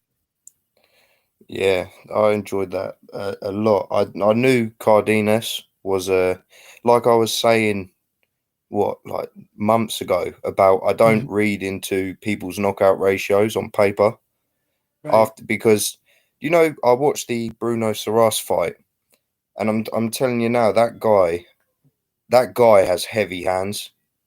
Mm, The way he was hitting Jaime, he couldn't hit him flush because all he was doing was trying to counter him.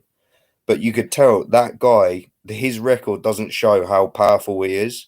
The fact that he right. knocked Jaime Munguia out with one shot just shows that Right. he's got that sort of power. Hmm. And when Cardenas was swinging, you could just tell he's got some. Even watching his previous fights, what was the one that he broke the dude's jaw in? I think the Oh, guy's name was something Picasso. He broke his jaw and he had to retire him. One punch, it's literally blood all in the guy's mouth and really? that. Yeah. Cardenas, I'm telling you, if Inoue's not in this division, Cardenas he would definitely be a world champion. Um, Cardenas's last fight was Acosta. I don't think that's the guy you're talking about though, but no, no, no. No, he's talking about Israel Israel Picasso. Picasso. Oh, okay. Yeah, he Israel broke that Rodriguez dude's jaw. Picasso. Yeah. Yeah. All right. Um, see, when I watched his fights, um, I thought there's an easy way of beating Cardenas, Yeah. and obviously no fight's easy. But from what I saw in his last fight against Acosta, his Hmm. volume, he can't deal with the volume. And this is Right. why I thought Inoue would put more volume on him, Right. which he did. after he Yep. got dropped. Yep. But I see a flaw now, and the Lewis Neri fight, I gave it a bit. I disregarded it a little bit because it was Right. first fight in Tokyo Dome, a lot of anxiety. Right. So I kind of threw that away because he came out too confident in that fight and he was too lax. Right. You know, he's in the pocket, Yeah. So you coming didn't out read of a too much clinch into with. it. Yeah, but now this Yeah. fight has shown me something. In the early rounds, Mm-hmm. Inoue can be a bit too nonchalant with how he comes in. The fact that he stepped in and threw. I don't know why he threw a hook at that distance. I know Cardenas dipped under it, but I Right. don't understand because Cardenas was already trying to drop when he was in close. That's his thing. Mm-hmm. He gets into like sort of like a Philly shell almost, and then Mm-hmm. dips his head right down, so he's almost like a right angle. Mm-hmm. And he threw a shot that I've never seen Cardenas throw in any of his fights. He switched to southpaw as he was setting back and then threw a looping overhand left. I've never seen him throw that punch ever in any of his fights. And you that's the only critique I really have. After that, it was just Inoue all the way. It looked Cardenas came to fight and it was back and forth, but after that, what happens, you know, you hit, like you always say, Edwin, you hit Inoue with one good shot, you might put him down, but then you'll never land that shot again. And what No. happened? He never landed it. And that's Nope. all he was looking for that whole night. Right. Right. But Well, legends say that Cardenas lost because he cut his tail. I was No, gonna mention that. I was gonna mention it, but it didn't look like he lost his strength. It looked like he gained some, so it didn't really no, work like in that. So I left it alone. there's a guy on YouTube that I also watch as well, and he said something about is the rat tail curse going to be true, like whether because obviously Stephen Fulton had a rat tail, and Right. Inoue just blasted him out of there, Yeah. and he was like, Yeah. oh, Yeah. is this going to be a thing? Is Cardenas got to chop it off? But obviously that he had it chopped off before, and it gave him Before the some fight. luck. Yeah. Yeah. Yeah. Well, Overall, yeah. Go ahead. Go ahead. Go ahead. yeah, Go overall ahead. that fight delivered everything I wanted to see. Again, I'll go back to, if any, like you were saying about Lewis Neri fight, if anyone else takes that punch, mate, Oh. they're going to turn out like Pacquiao. That's what I thought when Inoue dropped. I was like, there's no way. And the way Right. he just got up, no wobbly leg, nothing. He was a bit stunned still as he walked to the corner, but he composed and he came out, adjusted. And I thought the first round, he fought as he did in the first round, keeping the distance, not overextending into something, keeping that constant range. And then when Cardenas had to cover up on the ropes, he would just unload. But he wouldn't go too crazy. He would unload, back out a bit, and Cardenas would throw the shot. And I noticed that Cardenas had a tell when he was going to throw the left hook. He kept bending he kept kind of squatting his left knee just before he threw his shot to get real torque on it. And I think Inoue saw that because every time he went to go and do it, Inoue would just back up just enough to get out of the range. But yeah, overall, that was just brilliant. Brilliant. What a way. You know what? Bob Arum couldn't have had, Top Rank in general, couldn't have had a better card set up and a better luck that whole weekend to have 2 days of fights just not deliver, and then Top Rank almost. I think there was only one fight on that card that went the distance, and that was one of the prelims with Ray Salim. But that was a war as well, that fight. Right. So And that's all of why, them. yeah, that's why I think that this fight card really delivered when it comes to, like, because Rohan Polanco got the stoppage, the Vargas, Espinoza, and then Naoya Inoue, it wasn't like these other cards, so, the Ryan went the distance, Saul went the distance, even the Teal, like, there wasn't no definitive, like, okay, for instance, when I speak about the Devin Haney fight, I do admit that Devin Haney did what he had to do in the circumstances that he was in. He was like, I was waiting for him to kind of like do the Tim Tszyu thing where that he started tagging the guy and getting confidence, and then the real Tim Tszyu showed up. I was kind of hoping Devin Haney did the same thing, but he took what Ramirez gave him. If Ramirez didn't do anything, then Devin wasn't going to give him anything. And I think that's what stalled the fight out. Neither fighter was really willing to create their opportunities, and that's what stalled that fight out. Devin needed to bite down on the gun shield and really step forward and start to create things if he wasn't. But boxing is a game of patience. And as we can see, Naoya Inoue didn't show any patience against Roman Cardenas. He showed a lack of it, and it showed. He got caught with a big shot. And when you say this about Roman Cardenas, you got to also give him credit for doing his homework, because he even talked about it. We knew that Naoya Inoue, once he started going into his punch exchanges, he lowered his hands. He was right. He threw that punch. He threw it with his eyes closed because he had to be working on that shift with the feet, get to the left, throw it.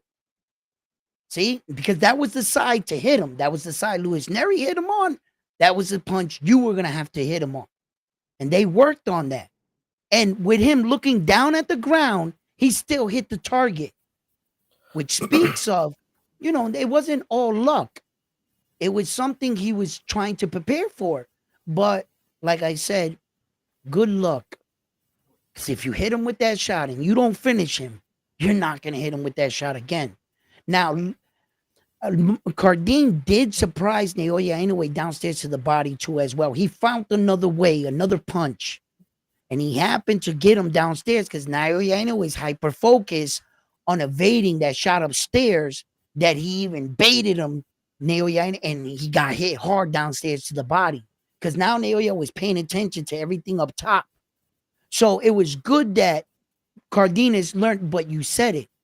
His weakness was he can't deal with a variety of punches. He keeps going backwards.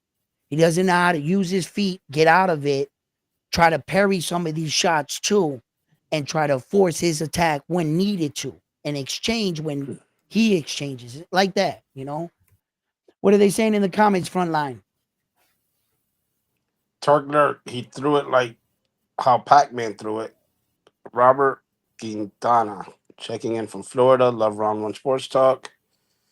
Bentley says, yes, Inoue can get hurt, but people don't understand. It's not easy to pick Inoue apart like he does his Right. opponents. You know what's worse than Tank fans? Casmero fans. Ha ha ha ha ha. Yo, I want to speak real quick to what he just said too, okay? Let's think about this, gentleman, right? Let's also give Naoya Inoue credit for his great rejuvenating power from getting hit big. How many times we seen guys get hit at the closing second of the bell and they come out and their legs are not underneath them? How many times we see guys get hit at the closing second of the bell and come out and be wobbling or have to go on the defense? Naoya Inoue's rejuvenating power from getting and recovering from getting hit with big shots is fucking high.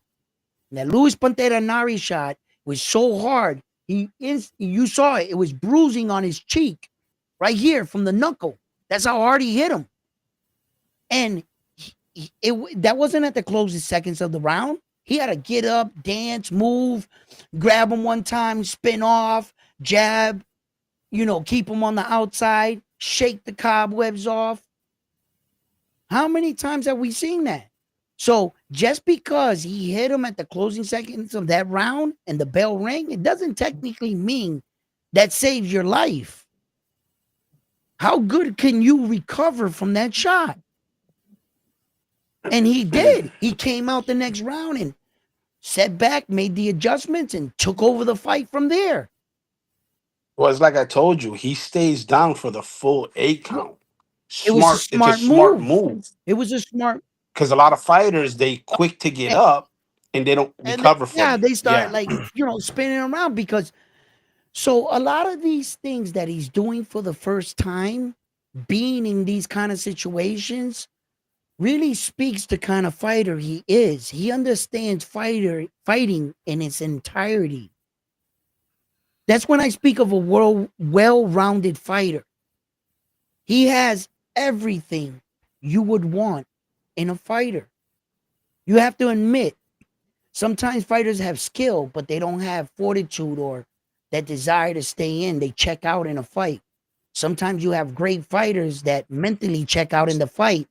Munguia, he was winning that fight though entirely until he fucking checked out and stood in front of fucking Bruno there, and he fucking got rocked. And then in the second fight, Bruno was fighting great, but you could see he had that right hand cocked all night. Bruno also fell in love with the fact that he knew he could knock out Jaime Munguia. So he was set in his ways on trying to just relive the magic. That's what Bruno was doing. He would fight and box in certain situations, yes, but for the most part, he had that hand cocked. He was waiting for Jaime to stay still, you know. And when you fight a guy that you already knocked out, you're that much more confident. So fighters can fall in love with the knockout. I think in time for Naoya, in a way, he convinced himself finally that he was him, because he was always quite humble when he was always asked, is it your punching power? Do you go looking for the knockout? He was, no. If it comes, it comes. Now he's in press conferences talking like, no, I'm going to knock him out. And I'm like, wow, this is new. This is new. I never heard you talk. And then you see him in the US, all of a sudden he's got a gold bracelet on. He's got a watch. He's got a couple rings. I'm like, they already Americanized this guy. Like, they done blinged him out already. Well, he's trying to blend in. Like he had the baseball cap on. When have you ever seen Inoue with a hat on? With a fucking hat. They had him, as much. That looked tough at the open work, like when he just got off the plane and he was working out with the hat on. Yeah. I was just like, it made me laugh when I see that. I was just like, that's brilliant. Yeah, they just made him like, they took away that like Japan boy band with the dye hair, the yellow, and they fucking threw the cap on him, like, you know what I'm saying? Like the East Coast fitted style. And they dressed him up real nice. But I did notice after the end of the fight, that's why I mentioned that. When they asked him about would he fight back in America, he really looked like it bothered him. I want you guys to go back and look at that part. And you could see it, and he goes like this with, that little twitch he got with his lip, that he goes like that, and fucking like his dimple comes in. And he started doing that, like he started biting his lip on the corner.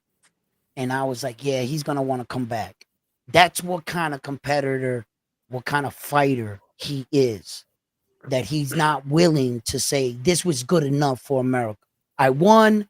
I did what I had to do. I'm leaving. No. Now he's like, you know what? Yeah, I hope I do come back. Yeah. You know what I think he noticed too that's different? Because when he fights in Japan, for some odd reason, those Japanese fans are real quiet until something happens. And here in America, we was rowdy. You got people be rowdy. So I think he liked that energy. And that's probably why Good point, Frontline. Maybe that energy got him in trouble. Maybe he's a fighter that doesn't know how to deal with that. Like, yeah. Like I tell my fighters all here, shut out the crowd. Don't hit them with a big shot and the crowd go, ooh, and you go, oh, running in. Boop. You know what I'm saying? Good point. Like maybe he heard. I think the excitement of the crowd, like roaring, I don't think he ever felt that. Because it didn't look like Inoue. I don't think he ever felt that. He was rushing into his shots. He was like desperate to give us that wow moment. Like he was. Yeah, and that's why he got caught. But then when he settled down, you saw the original Inoue, not the overexcited and being one. there live right on this section, they were like, Mexico, Mexico. And then as soon as like they died down, this side was like, Naoya, Naoya. Yo, we was going back and forth with them like, yo. And you're right. Like in Japan, they don't got these battles going on in the crowd. It could have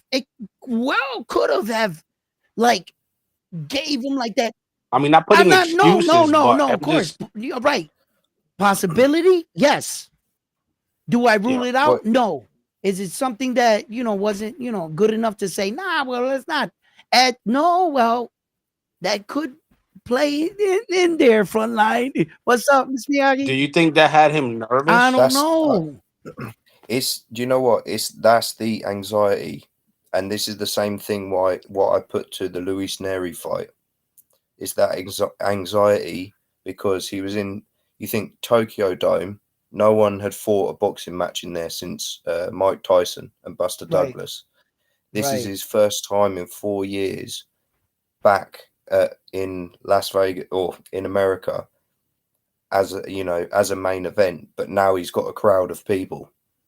So I think that plays into a little bit, makes him a bit more. He's got a bit more gusto to go out there and just start slugging it out.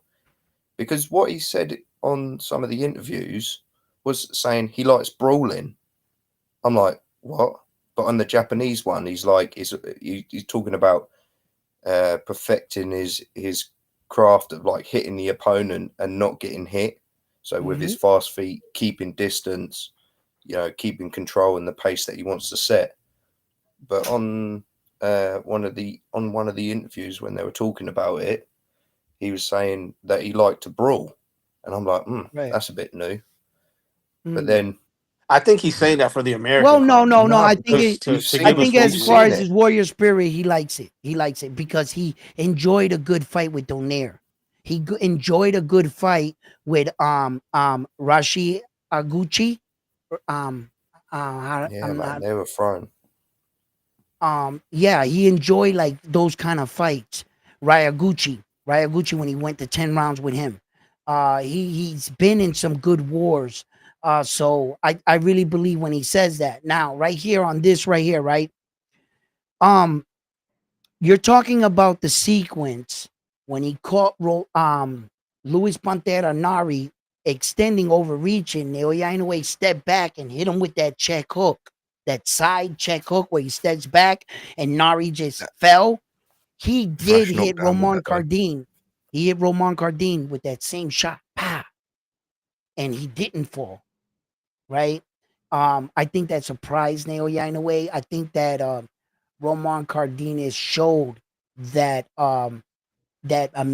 Mexican style of like zombie-ish kind of fighters, where that you can hit those Mexican dudes with everything and they keep coming forward, and that's a part of the Mexican style. That for some reason they could take a lot of damage and like keep coming forward. Fighters like Julio Cesar Chavez did it best, and it can be frightening when you hit the guy with your best punches.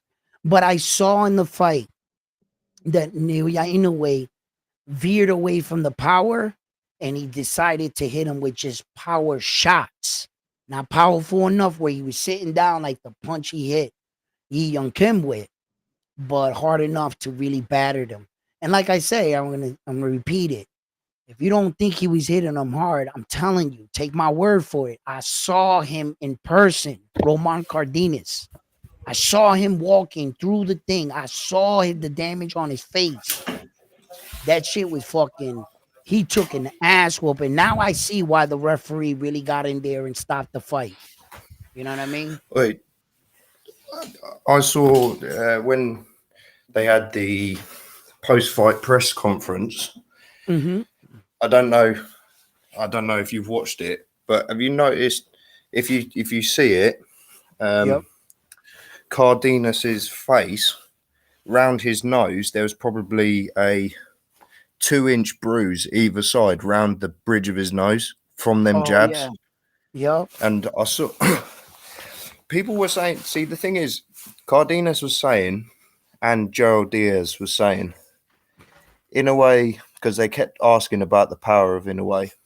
Yeah. And they said, never once was I hurt. And I'm like, if that's true, mate, why are you literally stumbling in the corner from these little shots? Right. Because he might not have felt that, oh, yeah, this isn't going to knock me out. But then again, he's not taking anything flush on the chin.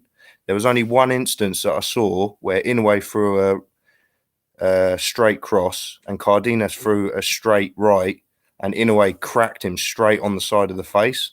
Yeah, But so it was kind of Inoue didn't punch straight.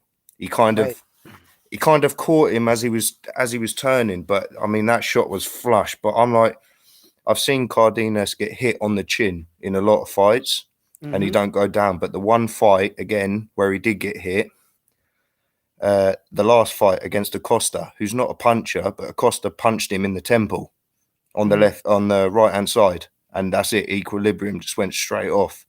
And where was Cardenas's hands? On his temple the whole night on both sides. And when Inoue managed to connect with it, Cardenas just froze.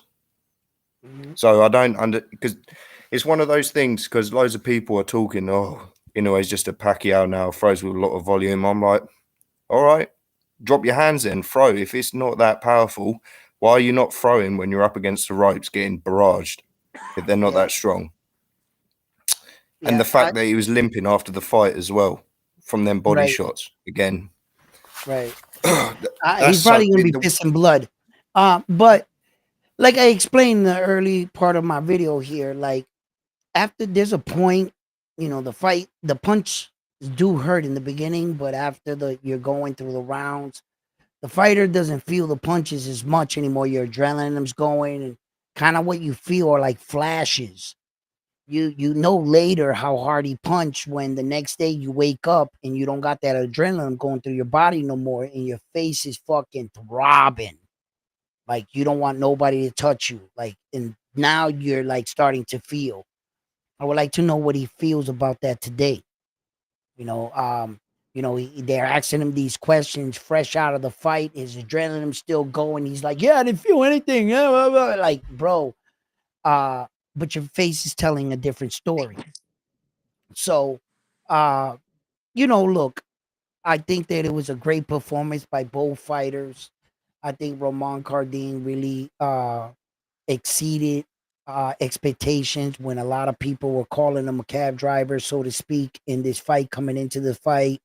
That nobody wanted to see this fight. That Naoya Inoue needed to be fighting X, Y, and Z, not really understanding how we got here. We did try to get the first top guy. We did go after these top guys. They just simply said no.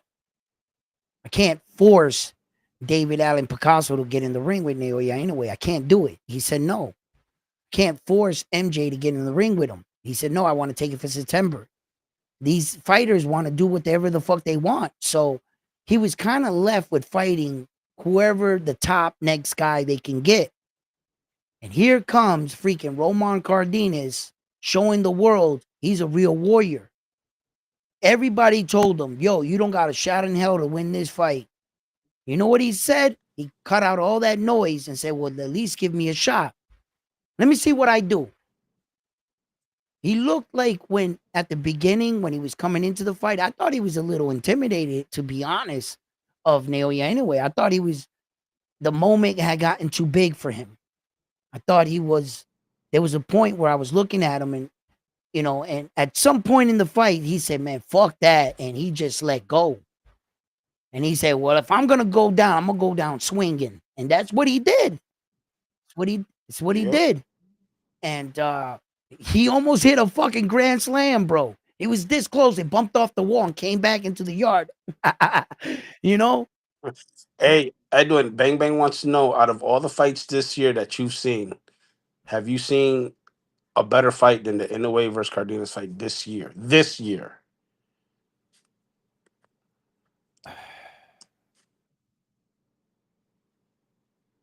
Skill-wise, no. No, entertainment-wise. Entertainment-wise, yes. Who? Fucking Chris Eubank and Conor Benn.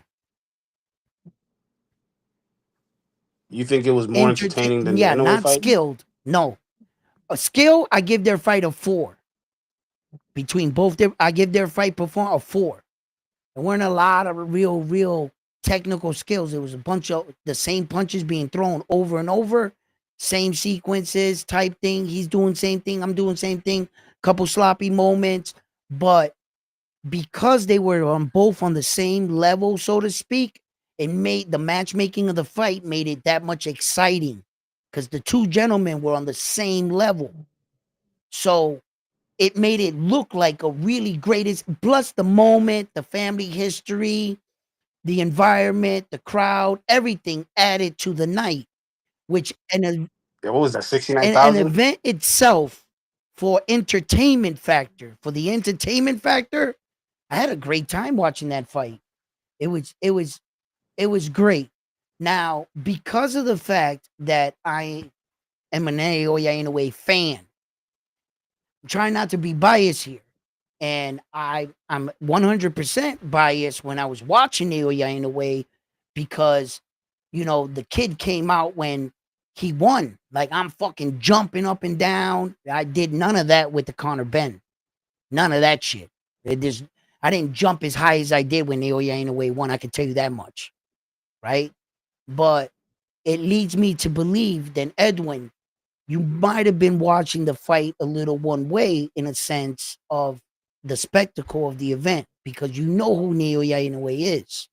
So being honest with myself, I got to admit that the Conor Ben and Chris Eubank Jr. shit, for as far as entertainment, that was probably a little bigger. But as far as skill, real skill being displayed, the warrior spirit, Conor Ben in their fight had a kind of the warrior spirit. They had that in their fight too. But as far as like getting up, fighting adversity, the other guy going down, watching one guy get up, that kind of that the thriller of Nate, Nate, what kind of champion Inoue was. Neither Chris Eubank or Conor Ben were champions. There were no belts on that line. You knew the magnitude and what was at stake. We were talking about Hall of Fame, life-changing situation. Roman Cardenas knocks him out, Hall of Famer, bro. Can you say rematch? You see what I'm saying? You weren't going to get that out of the Chris Eubank Conor Ben. No Hall of Fame shit was going to happen either way. But as an event, yeah.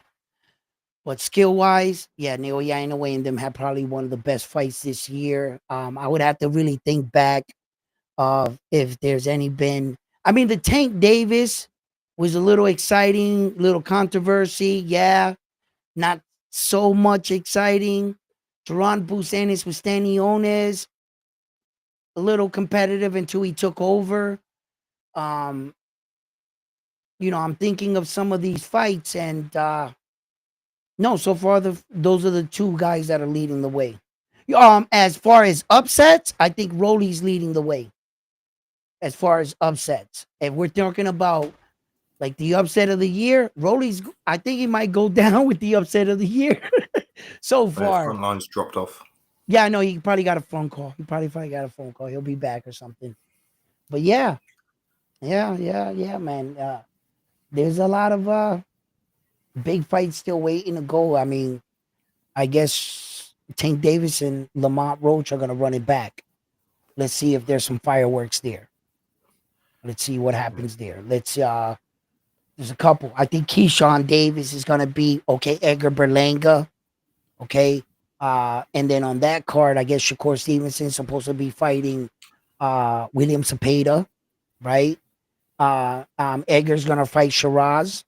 So those could be some bangers, in there. You never know what we can get out of those fights if one fight just fucking kicks off and we got a fucking Sugar Ray and Leonard all over again. We don't know, but yeah, there's some big fights coming up that I think that have potential to thing. And then Conor Ben and Chris Eubank. What do you think about that? Should they run it back? Should Chris Eubank Jr. put his body through that again? That type, and is it worth it for him? As it for his health, if you let Chris Eubank, and it's kind of like unfair because I'm telling you what, if you let Chris Eubank blow up to the weight he wants to, his natural weight, I think he'd fuck up Conor Ben. It's kind of like they're clipping one of his wings and sending him out there in a sense, and I don't know. I don't know what to do of it, but I think I don't. Ben Shalom's trying to get out of the rehydration cause for the Yeah, rematch. I think Chris Eubank will make the weight, but I don't think they want him to, or at least adjust it. So instead of like £10, it's 15 or something like that, because Yeah, it's already signed. Him and Eddie Hearn were going back and forth on IFL TV, yeah, saying about it. right, right, But me personally, I don't want to see that fight again, because you're going to lose. You're going to have too high an expectation for the second one. right. Because really, all it was a novel. To me, it was just a novelty fight. Mm-hmm. There's no real stakes at it. I know they push like the father's rivalry and that, Right, but right, it'd right. be different if Conor Benn or Chris Eubank were like one division apart. But the fact that he Mm-hmm. jumped up two, I don't know. It'll be interesting. I mean, if it delivers the same as the first one, then we can look back in it and say, well, it was a good idea. But personally, I don't want to see it. Won't have the same buzz and the same theatre that the first one had.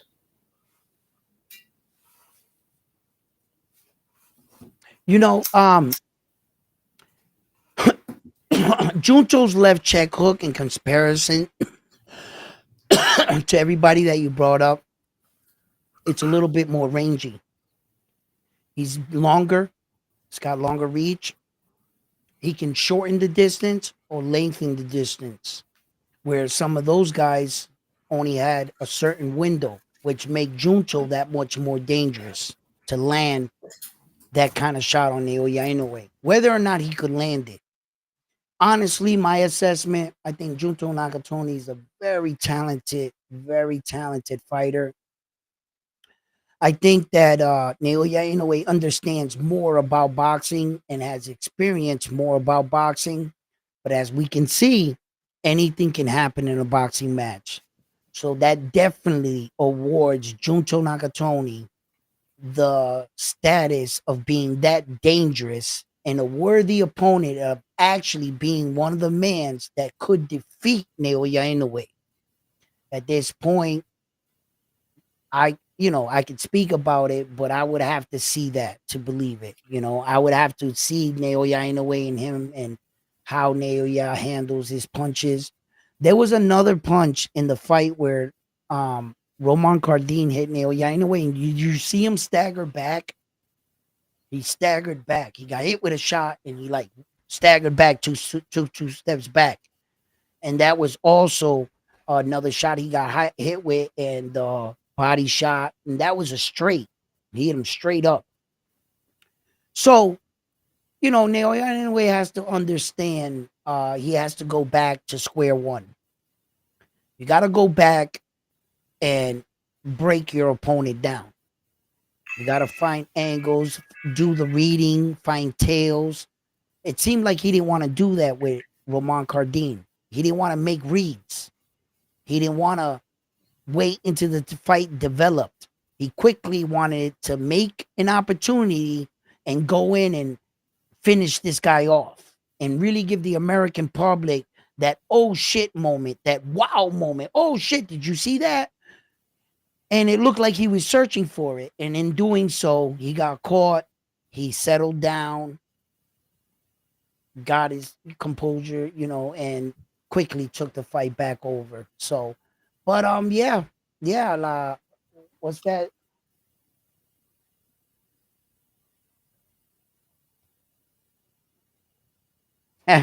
He sure the fuck did. Naoya Inoue had to do that. He had to put on a poker face and show he wasn't hurt. Because sometimes it'll deter the person from coming in and being stupid. Legitimately, you could be looking like this and be out on your feet on the inside, but your training kicks in. The things you work on in the gym. That's why I tell my guys, when you train in the gym, you work on things in the gym, train and work on them like you were on fight night. Don't get lazy in your training. If you teach yourself bad habits are what you're going to do in the fight. Whenever you're tired and your form starts to go down in training, notice it. Force yourself to stay right.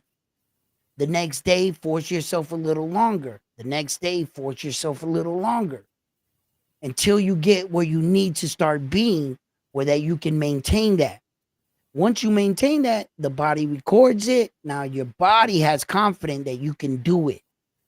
You know what I'm saying? So that's basically how repetition and training typically works.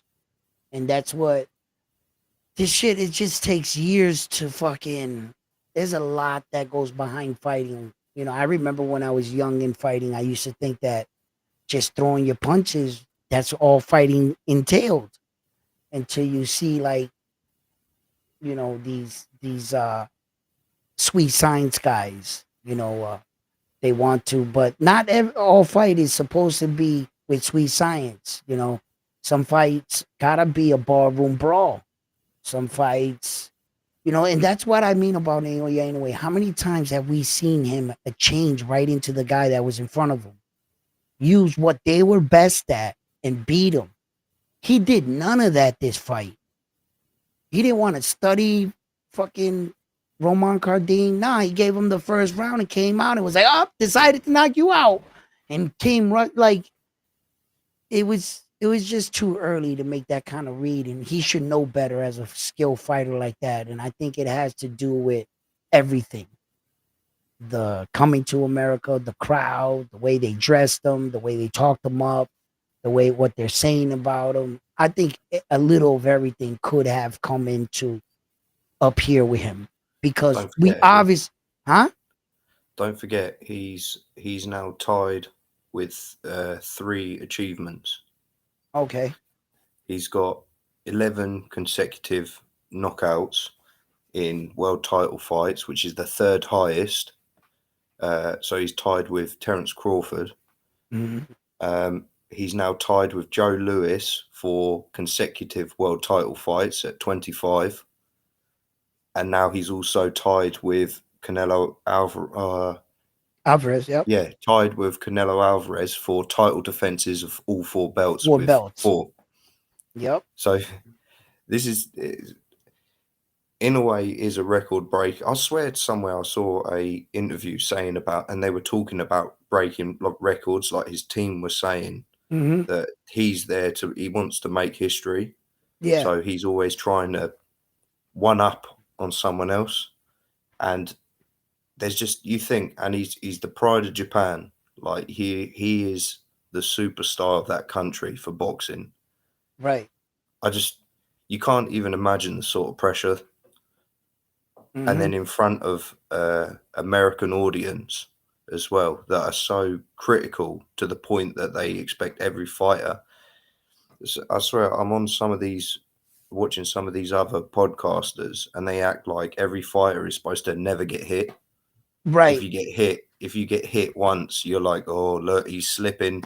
Mhm. I think in a way, you won't see slippage until he's 34, because he looked fast. He had good movement still. The only thing is his mentality. He needs to just slow down a little bit in the early rounds, Right. because again, with the Luis Neri and the Cardenas fight, he just comes in a little too hot, and Yeah. it always seems to be the early rounds, Mhm. and he just doesn't. Because I remember the 118 when he was running through that division, the distance control was always, even with Yeah. the first Daenerys fight when they were swinging for the fences, in a way we'd be throwing big shots, but he would come in quickly, hit the shot, but he would never be out of position.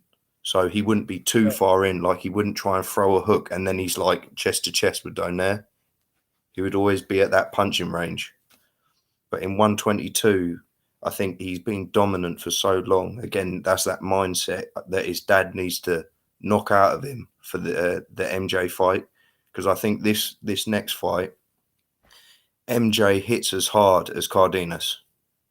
That boy, you see his hands. His hands are just like, they're just thick. Mm. That guy can crack. So we'll see. We'll see about the improvements in this fight. Me personally, I think Inoue is just going to blow. It's going to be a tough, sort of like a tough back and forth that he had with Tapales, but I think he's just going to blow. I think he's going to blow MJ out. He's going to Yeah, that's smash how him I to the see it. liver because Yeah. that boy, mate, that boy has been talking so much smack Yeah. on social media as well. But I think it will be measured. If it's not, Inoue is going to get dropped again in that fight. Mm, I think the cat's out of bag with that. I think Naoya Inoue's team, they're real smart. I think Naoya Inoue took it upon himself to go in for the kill. I don't think that was Shingo's advice at all. Because He his never dad. strikes me as Sorry, telling yeah, he never struck me as the guy that told his son, yeah, go in there, knock him out now, like Teal's dad or something. No, I don't believe that. I think he veered away, and I also think that Naoya Inoue is just like you said, right? When you're that strong of a fighter, right? And everybody's just basically folding under your attack. You must go back to the locker room and you say to yourself, what round was that? 8th round, 7th round, 10th round. You say to yourself, well, if I would have did that same thing a lot earlier in the fight, I could have ended this. When you're on like a 19 consecutive knockout streak, tying records like 11 world title fights and consecutively knocking those guys out, putting all 4 belts, it must feel easy that you think that every fighter that you come up against is just going to wilt under your pressure. When Roman Cardenas showed, nah, I'm not going to wilt under your pressure. In fact, I'm going to throw punches back. Uh, I think that it was a real eye opener for Naoya Inoue. And the special thing about the elite fighters to the greats and the good fighters is that good fighters, they can make reads, certain reads, but elite fighters can do it in the moment and to make the right adjustment in the fight. So, the one good thing about Naoya Inoue, he's fundamentally sound everywhere. If he has to change his approach in a fight, I think he could do it. I'm not sure if all these fighters can do what Naoya Inoue is doing in the kind of reads he's making. Not sure if Junto got a plan B fighting style in his back pocket, or if he's going to still continue to fight the way he was trained to fight. Naoya Inoue can switch it up everywhere. So for me, that's what makes him very dangerous. Like I said, any man can be beat in this sport. Naoya Inoue is not a fucking like a god where he's unbeatable. And every legend always has their tough moments and their tough fights. And I think rightfully so, they should go through these things because if you get a guy that say retires 40-0, I don't know, and you never faced adversity. You never fought anybody that was on your level that could put you down. What separates you from the best champions in the world? Were you able to come back? You don't necessarily have to always be down in a fight in order to do that. But let's also speak on how was your run? Who did you fight? What champions you beat, etc., etc., etc.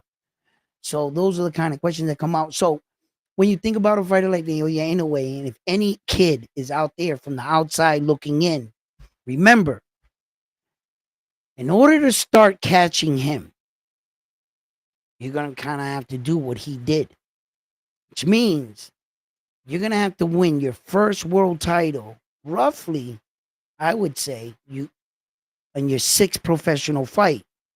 You might at the back end have more fights than him, so you can make up for some of that.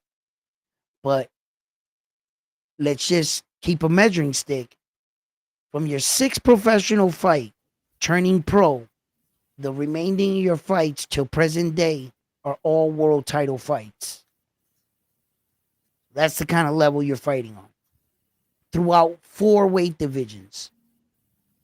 I mean, I can see that in one weight division, you're just running the guys in your weight division. Okay, that's impressive. But he did that throughout 4. No tune-up fights, no breaks in championship fights. That's impressive. That's really impressive. So, um, it's just the way that he's doing it. These guys are not. when they're looking out from the outside in. So any kid that's looking up, that's what you got to do to catch them. Same request that we kind of asked LeBron, and everybody had to lower the bar. He couldn't get the 6 rings that were required. That's all we wanted. Get those 6, come back. Now we're talking. He came back with a scoring title. I said, we didn't ask you to do that. Who the hell said that was in the conversation? No one. No. And very good. You did great. You're an awesome player.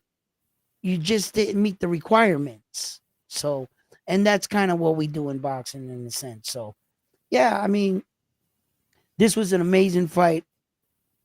I can't lie.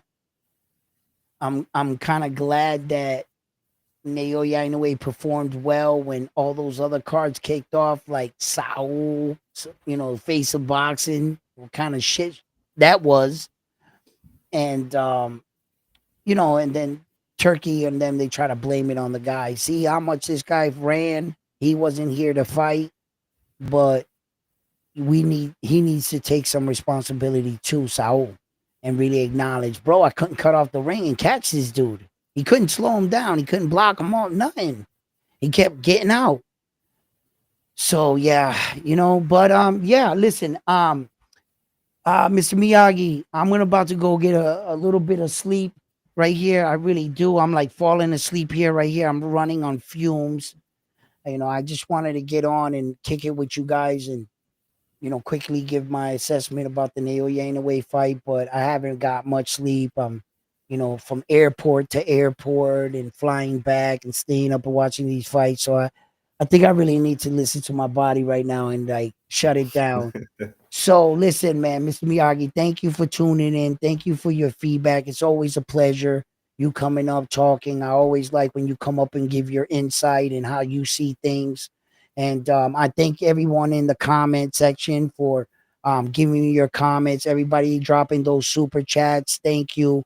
Listen, guys, really don't forget to hit that like button. It really gets these videos out there and let the world know about Naoya Inoue and get to know him a little more. And the way you can help me out by doing that is really hit that like button, but also hit like the love and the 100 signs, because that's like an extra added commentary and it adds to it. So, if you guys can do me a favor and really show support to these videos, and I would appreciate that. So, fight fans, it's been my pleasure. I'm on to the next one after this one here at Round One Sports Talk. Mr. Miyagi, you have a great day, and I'll see you on the next one. Catch you later, Edwin. Peace.